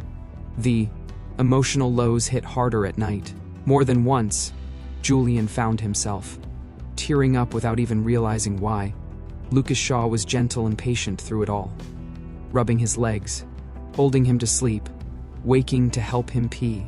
But Lucas still had to work, and every time Lucas was on the night shift, everything got worse. The symptoms, the anxiety. There was no one to talk him down when the emotions swelled in the dark. He couldn't sleep at all. Sometimes Lucas would call, but doctors' phones are always on standby. Julian worried he'd make Lucas miss something urgent. Night shift naps were precious, and he didn't want to steal that rest either. So, the calls never lasted long. Julian would always end them first. Jihua's night shifts were brutal. No afternoon breaks, just a straight grind. One night, Lucas was once again on duty. Julian had forgotten until after. He ordered takeout for 2. He stared at the untouched food, ate 2 bites, then gave up. Suddenly, he was craving tiger skin green peppers and steamed rice. Cakes. His students' experiments were still going nowhere. He had flipped through countless research papers and found nothing useful for their projects. He stared at the cold leftovers on the table and felt utterly, completely drained. So he opened WeChat and, rarely, posted a moment. Never marry a doctor. You'll only end up miserable. A long-time WeChat ghost resurfacing with a dramatic update sent his contacts buzzing. Most people assumed he was talking about himself. They teased him in the comments, asking if this was his excuse to reject a suitor. Colleagues guessed he'd had a fight with his girlfriend. Huo Chengchun, who knew more than most, immediately replied, "Leave him. Come with me." A little later, Li Yale commented under Huo's reply with a single question mark, unclear if it was for Julian or Huo. Not long after, Huo's comment disappeared, and finally, Zhang Cheng, who knew everything, ran into the on-call room, waving his phone and grinning. Julian's pissed. "You're dead meat." Lucas had just returned from emergency surgery. "What's going on?" "He's trash-talking you on WeChat." Lucas raised an eyebrow. Since when does he even use WeChat? Moments? He opened his phone, saw that Julian had liked his earlier health PSA about staying up late, then saw Julian's post. His expression turned complicated. Right then, a new message came in from Julian, smiling yellow face. Lucas's scalp went numb. Julian hadn't used that emoji since they got together. The reappearance of the cold, polite smile. Was it a reset button back to square one? Panic seeped in. Zhang Cheng, Lucas suddenly said. "Wanna trade shifts?" Zhang Cheng was still dazed from post-op fatigue when he nodded. By the time he realized what he'd agreed to, Lucas was gone. Zhang Cheng slapped his forehead. "Damn it. Whoever tattles for you, again, is a dog." Half an hour after that yellow face appeared, someone knocked on Julian's door. He was struggling to bend down and put on socks. He looked up and locked eyes with Lucas. All the self-soothing he'd done to calm down crumbled instantly. "Don't come over here," Julian said sharply. "You're here, so of course I have to come over." Lucas sat beside him, lifted his foot onto his lap and coaxed, "Don't be upset, okay? I swapped shifts with Zhang Cheng. I'm here for the night." Julian turned his face away, voice cold. "I'm not upset." "Okay, you're not upset," Lucas said, setting the sock aside. "Let me rub your feet first, then we'll put it on." Julian glanced at him, then dropped his gaze. His feet had once been elegant, slender ankles, clean lines. Now they were swollen beyond recognition, like two steamed buns. Lucas's lashes trembled. He glanced at Julian, then gently began massaging his feet. "If it's too much, say something," he whispered. "Don't push through it." Julian didn't answer. A long moment passed before he gave a soft These days, the hormones made everything worse. Julian had said harsh things, snapped over trivial nonsense, even fought about which foot should go through the door first. It wasn't like him, but whenever he calmed down, he always apologized. Truthfully, Lucas's heart ached, because he knew Julian's pride. How hard it must be for someone so composed, so rational to lose control like this. And no matter how angry Julian got, he never once blamed Lucas for that. Knight never once suggested they shouldn't have had this child. Lucas's massage slowed. Julian felt the shift and grew restless. Pain made him irritable, and that built into a storm inside. Just as he was about to snap, Lucas suddenly pulled him into his arms. The fire in Julian's chest went out instantly. He loved it when Lucas held him, especially during the third trimester, when he couldn't sleep, when he hurt, when he couldn't breathe under the baby's weight, when Smiley kicked him from the inside. Lucas always held him like this, and Julian always calmed down. He felt normal again, able to think, able to feel like himself. But tonight, Lucas was different. He pressed Julian's forehead to his chin, and Julian realized something. Lucas was trembling slightly, and his forehead was damp. Julian's heart skipped. He reached up, but Lucas caught his hand. Julian tried to pull away to look, but Lucas hugged him tighter. "Don't look," Lucas said, voice hoarse. "Let me keep just a little pride." "Why are you crying?" Julian asked. "I'm not. It's sweat," Lucas muttered. I think about how much pain you're in, and my chest just hurts. You're not the one pregnant. What are you hurting for?" Julian was grumbling, but his hand fell softly over Lucas's chest. He gently rubbed the spot over Lucas's heart. Julian wasn't the type to complain, because pain is hard to share, especially physical pain. Mental anguish? People might empathize, but physical pain, even you, forget how bad it was once it's over, let alone someone else. This was the first time, besides his parents, that someone had cried over his pain. Julian bit his lip, then sighed. "When you were a kid, were you a little hellraiser?" he muttered. "I think Smiley takes after you. My mom's journals say I was super well behaved. Never kicked."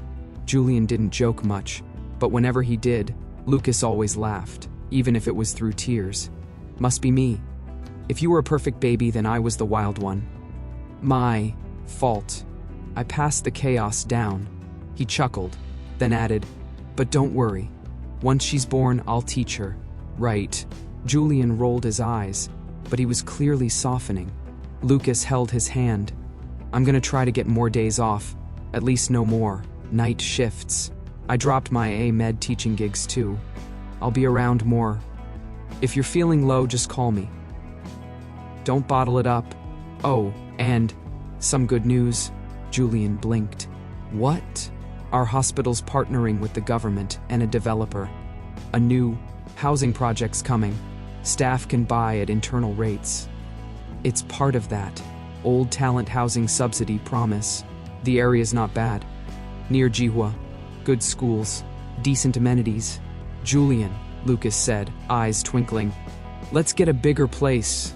Buying property meant roots, security, a place to call your own.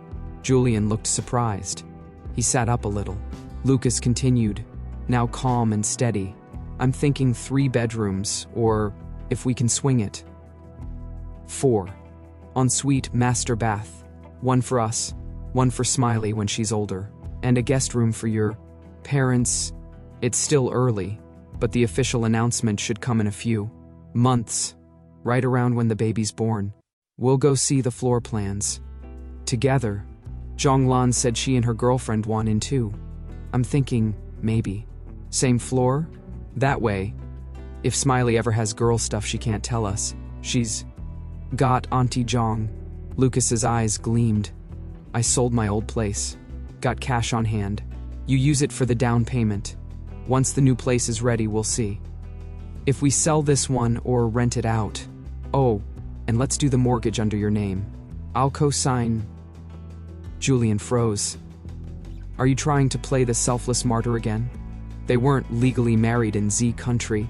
If Julian took the loan and Lucas's name wasn't on the deed, then Lucas had nothing. If Julian ran, the bank would chase Lucas. This isn't about that, Lucas said, massaging Julian's shoulders. We're a family now. No point hiring lawyers to divide everything 50-50. Might as well spend that energy raising our kid. When I chased you back then, you had doubts, so I made it my job to give you every bit of safety I could. That's what being your partner means. The law won't protect us, but I can. Then he peeled an orange, perfectly, like a flower, and offered it with a grin. Besides, I know you won't run. You love me too much. Julian plucked a slice. You ever think about what happens if we split up? Lucas, smiling, replied. Then even with a house, I'd have nothing left. Shen Fang Yu, Julian said seriously. You're the most love-struck fool I've ever met. Lucas leaned in, kissed his brow, then slowly moved down, an orange-flavored kiss on Julian's lips, and whispered with a smile, well, I've got a bigger fool right in front of me. No one knew whether it was Lucas Shaw's heartfelt leave request that moved director Sao, or if Sao simply couldn't take the pestering anymore. But a few days later, an uninvited guest showed up at Julian Grant's home. The man looked unremarkable, plainly dressed with no particularly memorable features at first glance. He sat in the living room, accepted a cup of tea from Lucas with a polite "thank you," and introduced himself with a calm, steady voice. My name is Zheng Qi. I work with the Bureau of Confidential Affairs. Although Lucas had already mentioned that someone from the government might come, both he and Julian instinctively exchanged a glance at that introduction. Zheng Qi noticed. His gaze flickered, reading them quietly. Even though it was clear Zheng Qi was likely a pseudonym, Lucas still chose a respectful form. Mr. Zheng, how can we help you? Zheng pulled out identification and several confidential files. One confirmed his identity. The other detailed the reason for his visit. I'm here regarding the male pregnancy case and the upcoming surgery, he said directly. According to the information provided by Jihua Hospital, Dr. Grant and Dr. Shaw are the lead physicians. Apologies for the delay. We had to complete preliminary background checks on you and your families before making contact. I've reviewed your photos numerous times. If I'm not mistaken, you two are Dr. Grant and Dr. Shaw. Your background checks came back clean. Still, for protocol, I'll need to verify your identification personally. Julian started to rise, but Lucas pressed his shoulder lightly and went to retrieve their IDs from the study. Zheng examined them thoroughly before returning them. Initially, he said, I was only here to meet the patient. But now, His gaze fell on Julian's obviously swollen belly. "I believe I should first confirm your relationship." Silence fell.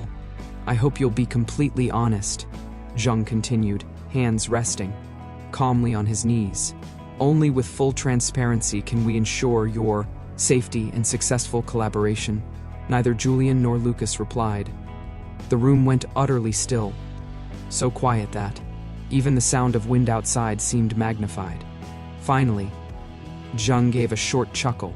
"Dr. Grant, Dr. Shaw, given the public pressure around this issue, your willingness to go forward with this procedure speaks volumes. I believe that means you trust the country. You don't need to worry. Protecting you is part of my job." Lucas glanced at Julian, lips parted but hesitating. Julian looked up at last and said firmly, "We're in a relationship." Zhang nodded, unsurprised. "And the patient?" Julian looked down at his abdomen. "That would be me." Zhang nodded again. "Understood. But I'll need to see your medical records for verification." Lucas handed him a file folder. Zhang read through the documents carefully before closing them. "In the next month," he said, "a dedicated team will escort you for further examinations and pre-op assessments. We'll also take both of you to inspect the surgical facilities. Any needs you have, tell us." He turned to Lucas. "As the lead surgeon, you'll undergo a series of tests to assess your technical skill and psychological readiness. There may be disruptions. Please understand." He slid a phone number across the table. "From now on, contact me directly. No need to go through Director Xiao." Then he paused. His eyes moved between them. "There's one more matter, about authorship of the academic paper." Lucas answered immediately. "Both corresponding author and first author go to him." Julian placed a hand on Lucas's to stop him. "First. No name for me," Julian added. "Not a single word. That's the best way to protect me and the baby. But you're the surgeon. If it's a success, that's your credit," Julian said. "I don't care about this one paper. And don't insult me by thinking otherwise." He took a sip of warm water, his expression as fierce as ever. "Even without this paper, I promise I'll outrank you and make senior chief before you. If you've got time to worry about author order, worry more about losing to me." "Julian." "No." Julian cut him off. "This is my decision." "He's right," Zhang agreed. "If his name appears on the paper but not in the surgical team, it'll only raise suspicion. Could lead media to dig deeper. But I give you my word, on behalf of the state, if this operation draws international media attention, your identities and your child's privacy will remain absolutely confidential. Trust the strength of your country." He added, "Given your relationship, I'll request secure housing for both of you in the A-city suburbs.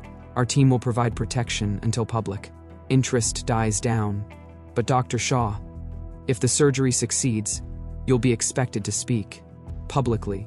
We won't allow excessive media hype, but we'll need you to represent us. Please understand." Lucas pinched his brow. "I'm ready, and if the operation fails," Zhang's eyes flicked to Julian, "this must remain classified. No one else can know." To avoid ambiguity, he continued, "If something happens to Dr. Grant during the operation, we'll do everything to save him. But if we can't," he paused, "we may notify his family and proceed with immediate cremation. No one else will know the real cause of death. Do you understand?" Julian took a deep breath. "I understand." Zhang studied his face for a long moment, then nodded. "Since Dr. Grant won't be publicly listed, we'll create a fabricated rural rotation record to cover his time off.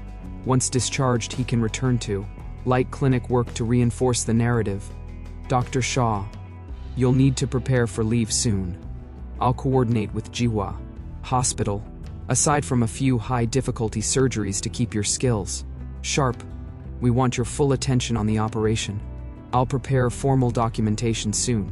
You'll both need to sign any Questions, pre or post-op. Come to me. He stood and extended his hand. You've placed your trust in the state. The state will protect you. You are both brave, Zheng said solemnly. I wish you success. About a month before Julian's due date, Lucas officially handed off all other responsibilities to fully focus on the upcoming surgery. That day, he was about to drive home when his phone rang. I'm at the notary office, Julian said, bundled in a thick down coat despite the early spring sun. I've brought your ID and household registry. Just drive straight over. Lucas paused. Notary? When he arrived, Julian handed him a stack of documents. You said there's no need for a prenuptial agreement, Lucas said. And we haven't even bought the house yet. This isn't that, Julian replied. This is for a designated guardianship agreement. Designated guardianship is a legal provision allowing a fully capable adult to name someone as their legal guardian in case they become incapacitated.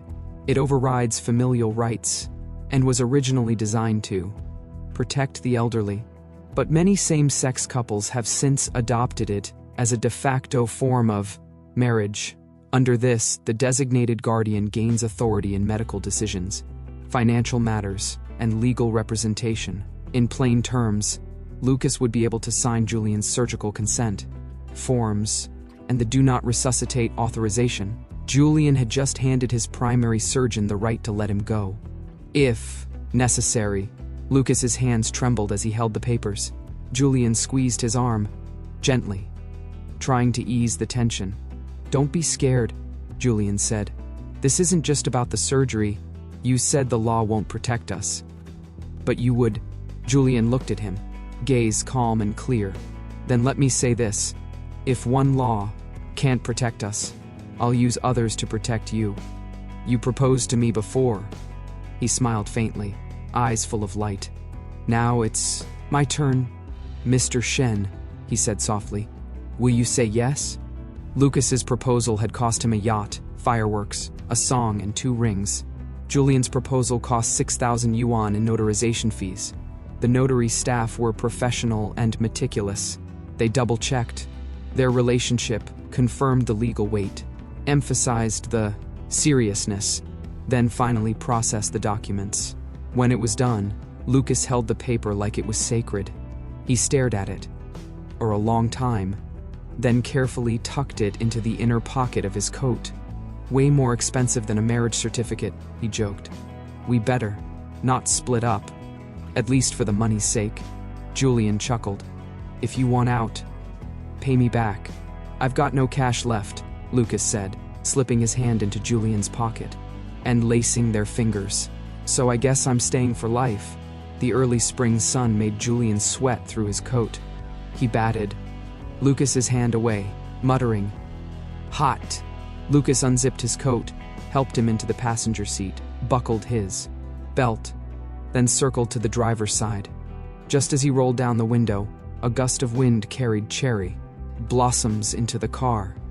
A single petal landed on Julian's collar, right over the tiny mole on his collarbone. Lucas smiled, gently brushed the blossom aside, then let his hand rest on Julian's neck. He leaned over and kissed his forehead. Spring is here, he said. Happy wedding day, baby. Julian's ears turned faintly red. He turned his face away and muttered, You're so damn sappy. But as the wind swept through, carrying the scent of camphor and warm sun, he accepted it, and maybe even liked it a little. Lucas grinned. If I don't act sappy with you, who else would I do it with? On the way home, they passed the A City Civil Affairs Bureau. Couples with red marriage booklets walked out hand in hand beneath the blooming peach trees. Before Lucas, Julian had always assumed he'd marry there, but fate took him elsewhere, to a notary office, with a man he never expected. Julian looked down at the file folder in his hand and hesitated. Lucas didn't know. Before he'd arrived, Julian had signed another set of documents. He had sat alone across from a notary, composed and firm. If my life ends, he'd said, I authorize my designated guardian to liquidate my apartment and all savings, and treat them as premarital assets for inheritance purposes. If he has children, he gets 50%. My parents receive the rest. If not, he gets 20%, the rest to my parents.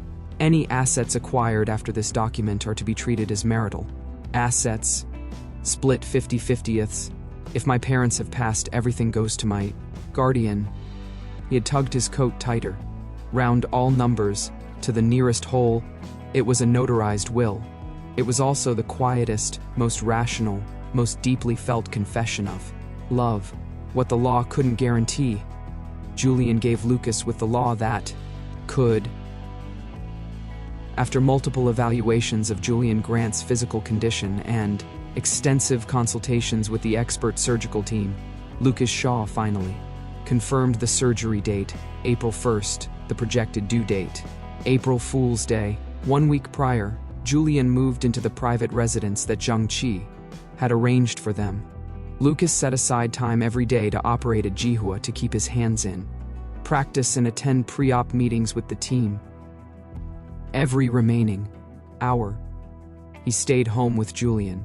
The two of them rewatched Ken's surgical video and the first half of Albert's more times than they could count. They nearly had Ken's paper memorized word for word.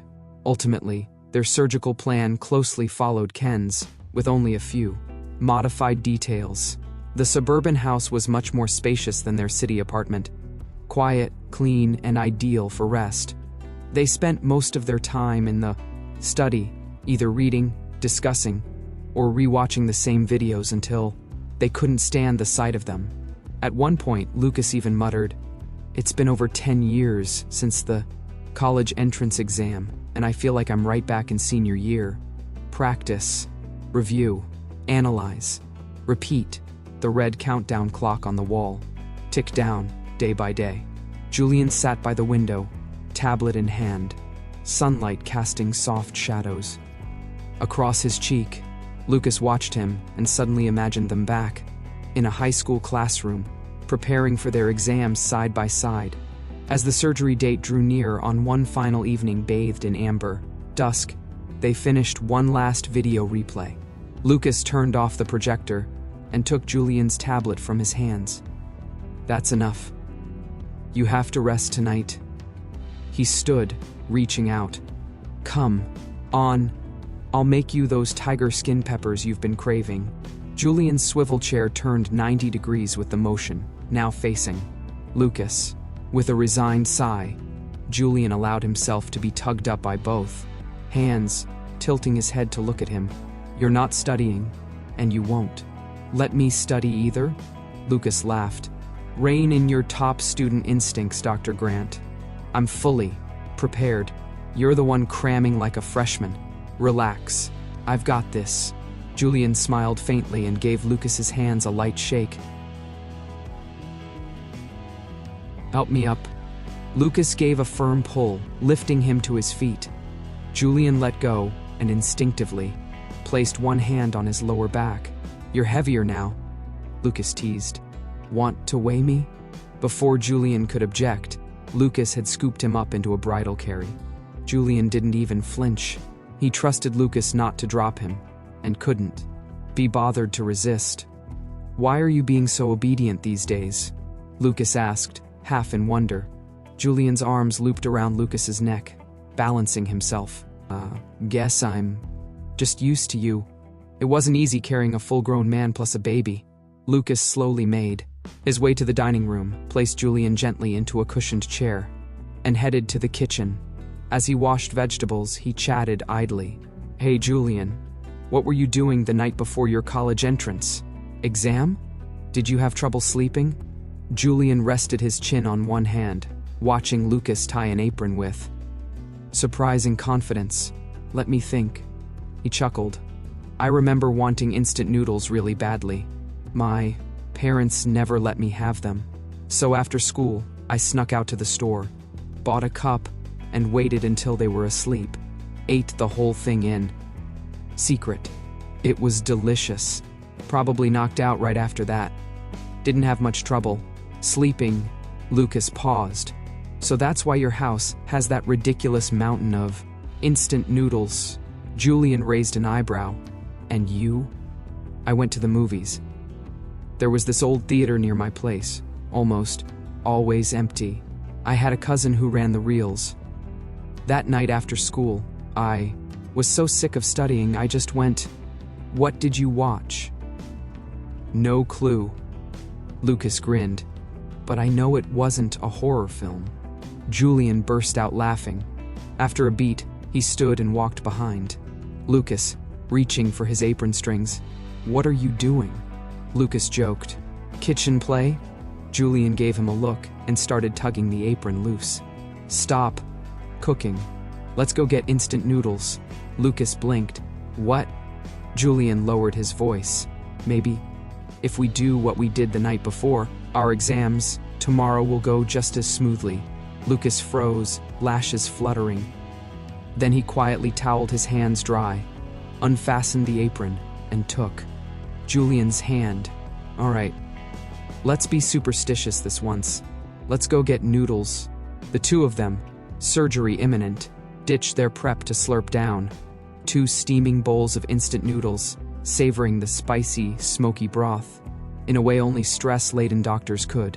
They watched a comedy film on the living room projector, loud laughter filling the room. It wasn't highbrow, but maybe that's why it worked. Maybe they were just too tired. Maybe they'd watched too many surgery replays and horror films lately. But that night they laughed like kids, head thrown back, carefree, and light. Later, lying in bed, Lucas brushed Julian's hair aside and whispered, "First time I've seen you laugh that hard." Julian smiled faintly, but said nothing. Lucas kissed his fingers and asked, "What are you thinking about?" Julian's hand rested on his belly. He was silent for a long while. Then he whispered, "Tell her. See you tomorrow." Lucas stilled, just for a second. Then he sat up, leaned over, and kissed Julian's belly. "See you tomorrow, sweetheart." Maybe that "see you tomorrow" gave their daughter something to look forward to. That night, she was unusually well behaved. Julian had expected insomnia, anxiety, racing thoughts. Instead, he fell asleep faster and deeper than he had in a month. He didn't even notice when Lucas stayed up late, quietly keeping watch by his side. At dawn, a reserved car took them to the hospital. Julian hadn't eaten or drunk anything due to the pre-op fast, and he looked pale. After one last exam, he changed into surgical clothes. It was the first time he entered an OR as a patient, and Lucas was the only one inside. "Where is everyone?" Julian asked. "They'll be here soon," Lucas said.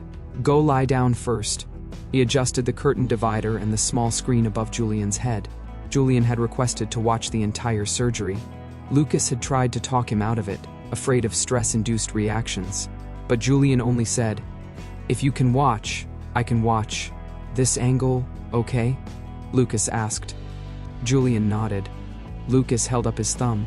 Thumbs up, pause, thumbs down. "You need to talk to me." They'd rehearsed this. Since Julian would be under oxygen and possibly unable to speak, they'd agreed on hand signals, whether it was pain, an issue, or a sudden shift. In the procedure, Julian could stop him at any time. Julian murmured in acknowledgement. But Lucas didn't leave. He hovered at Julian's side, endlessly wiping the screen above with alcohol, practically fumigating the place. Julian coughed. The hormonal swings of late pregnancy made him a little irritable. "What are you waiting for?" Not confident. That tone, sharp, teasing, like the old days, broke through Lucas's nerves like a pin to a balloon. He grinned. "Don't worry. If anything happens to you, I'll buy you the best cemetery plot money can buy." Julian snorted. "Who's scared? If you say it aloud, it stops being scary." Lucas fastened the oxygen mask over Julian's face, muting his final retort. Then, in the quiet before the camera turned on, Lucas leaned down and whispered, "I can't kiss you now, but I'll stay with you the whole way." "Julian Grant," he said, "this kid may be born on April Fool's Day, but I swear to you this is no joke." Then he turned, pressed the button to start the surgical recording, and stepped out, prepped for disinfection and anesthesia.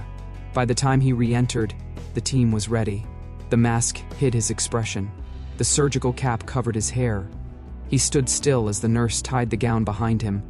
Gloves, gown, belt, knot. Each movement was smooth, practiced, just like every other day.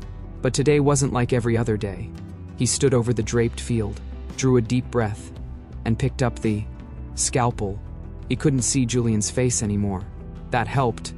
He had to become a surgeon now, not a lover. Layer by layer, he opened the body of the person he loved most. He issued instructions in rapid succession. Prepare to deliver the fetus. Clear amniotic fluid. Check uterine contraction. Begin abdominal assessment. Organs stable. Prepare for resection. His hand was steady. Julian's vitals were steady.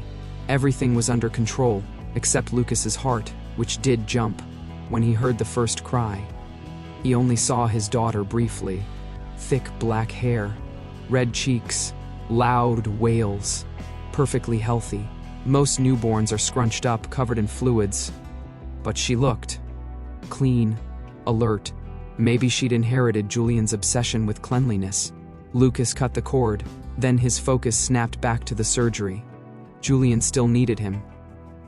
The neonatal team whisked the baby away. The incubator wasn't even necessary. She waved her fists like she owned the room. Already stealing. Hearts left and right. And maybe from the moment she was born, she'd brought her dads the luck they never dared hope for. Because the surgery? Perfect. No organ adhesions. No surprises. The interior matched Ken's case. Down to the millimeter.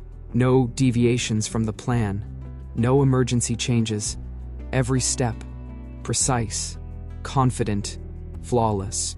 Lucas even finished faster than Ken had. It was everything they had dreamed of, but never dared expect. As he stitched the final suture, Lucas remembered something from the night before. The way Julian had talked about his college entrance exam. The stress, the pressure, the doubts, the endless brutal drills. And yet, when Lucas finally sat down in that testing room all those years ago, the questions were all ones he'd practiced. No curveballs, no surprises, just a battle he was ready for. Maybe life is like that more often than we think. The hardest part is the preparation, the waiting. And once you're ready, truly ready, sometimes it's not so hard after all. Sometimes you prepare for disaster, for failure, for heartbreak. And what you get instead is peace, is victory, is joy. Just like now. Just like Julian. Lucas remembered finishing that last exam, stepping out into the summer sun and stretching lazily in the hallway. He didn't notice another student, a boy from a rival school, also standing there, quiet, watching the tree leaves shimmer. Two buses waited in opposite directions. One said victory to 4 high, the other said 6 high champions. And Lucas passed the boy who would become his love, headed for different schools, unaware. But fate brought them back together. That night, in a dingy internet cafe in B City, they met again, and this time, they never let go. Well done, well done. Great work, Dr. Shaw. You too. Thank you. And to the patient, Lucas said, though he couldn't speak Julian's name, aloud in the recording, thank you for your strength. The video recording paused on this simple exchange of gratitude. The anesthesiologist looked over and said, "You should rest. You've been in there 3, almost 4 hours. I'll take over now." But Lucas shook his head. He insisted on staying until Julian was fully out of anesthesia and personally escorted him into the ICU. Julian was actually in excellent condition, no complications, no irregularities. The entire team agreed there was no need for an ICU stay. But just in case, they admitted him overnight to monitor for any delayed responses. Julian lay quietly in bed, clearly worn out. When the others finally left, Lucas pulled up a chair and sat beside him, gently taking the hand with the IV line. "Did you see her?" he asked softly. Smiley is beautiful. Julian hadn't seen her with his own eyes, but Lucas had set up a screen for him during the surgery, so he'd caught that fleeting moment when she emerged from his body and was taken into the world. He wanted to see her. He really did. But now wasn't the time. Lucas, catching that flicker of longing in his eyes, cracked a smile and teased, "Your internal organs are beautiful too." Julian rolled his eyes toward the ceiling. "No one compliments like you do." Lucas grinned, seeing the trace of a smile return to Julian's face. He lifted the hand he held and rubbed it gently against his cheek. "This morning," he said, "Zhang Cheng messaged me. Said the housing deal went through. Once you're feeling up to it, we can start reviewing the floor plans." Julian gave a soft The first day of April. The chirping of birds was clear and crisp. At 2 p.m., the spring sun was high in the sky. Dappled light danced on the trees, painting flecks of gold across the fresh green leaves. "In 2 months," Lucas mused, "the lotuses will be blooming. We can take Smiley to the botanical gardens to see them. Then in the fall, we'll take her to the hibiscus trees at a med for photos. Winter, we'll go to the plum Blossom Park, though maybe not with Smiley that time." Julian shot him a side eye. Lucas laughed. Okay, just you and me. For the plum blossoms," he went on, voice low and warm, "and when next spring comes and Smiley turns 1, we'll take her to see the fields of rapeseed flowers. I'll carry the gear, you take the pictures. I swear the photos will be better than anything in a studio. We'll take lots and lots of pictures. We can frame them at home, or make them into albums. We'll buy a bigger, better house, and we'll live a better, happier life. With Smiley, there are 4 seasons in a year, and 4 great joys in life. A beautiful, brilliant dream wove itself between them, vibrant and full of light." Julian closed his eyes and asked with a hint of amusement, "Is that Dr. Shaw's official medical prescription?" Lucas chuckled, and his voice softened like spring wind. "Yes. Though I still have one last thing to add." He leaned close, his breath warm against Julian's cheek, and said, gently, sincerely, irrevocably, "Dr. Grant, I love you." If this chapter moved you, don't forget to like, comment, and subscribe to Nova Media. Thanks for listening.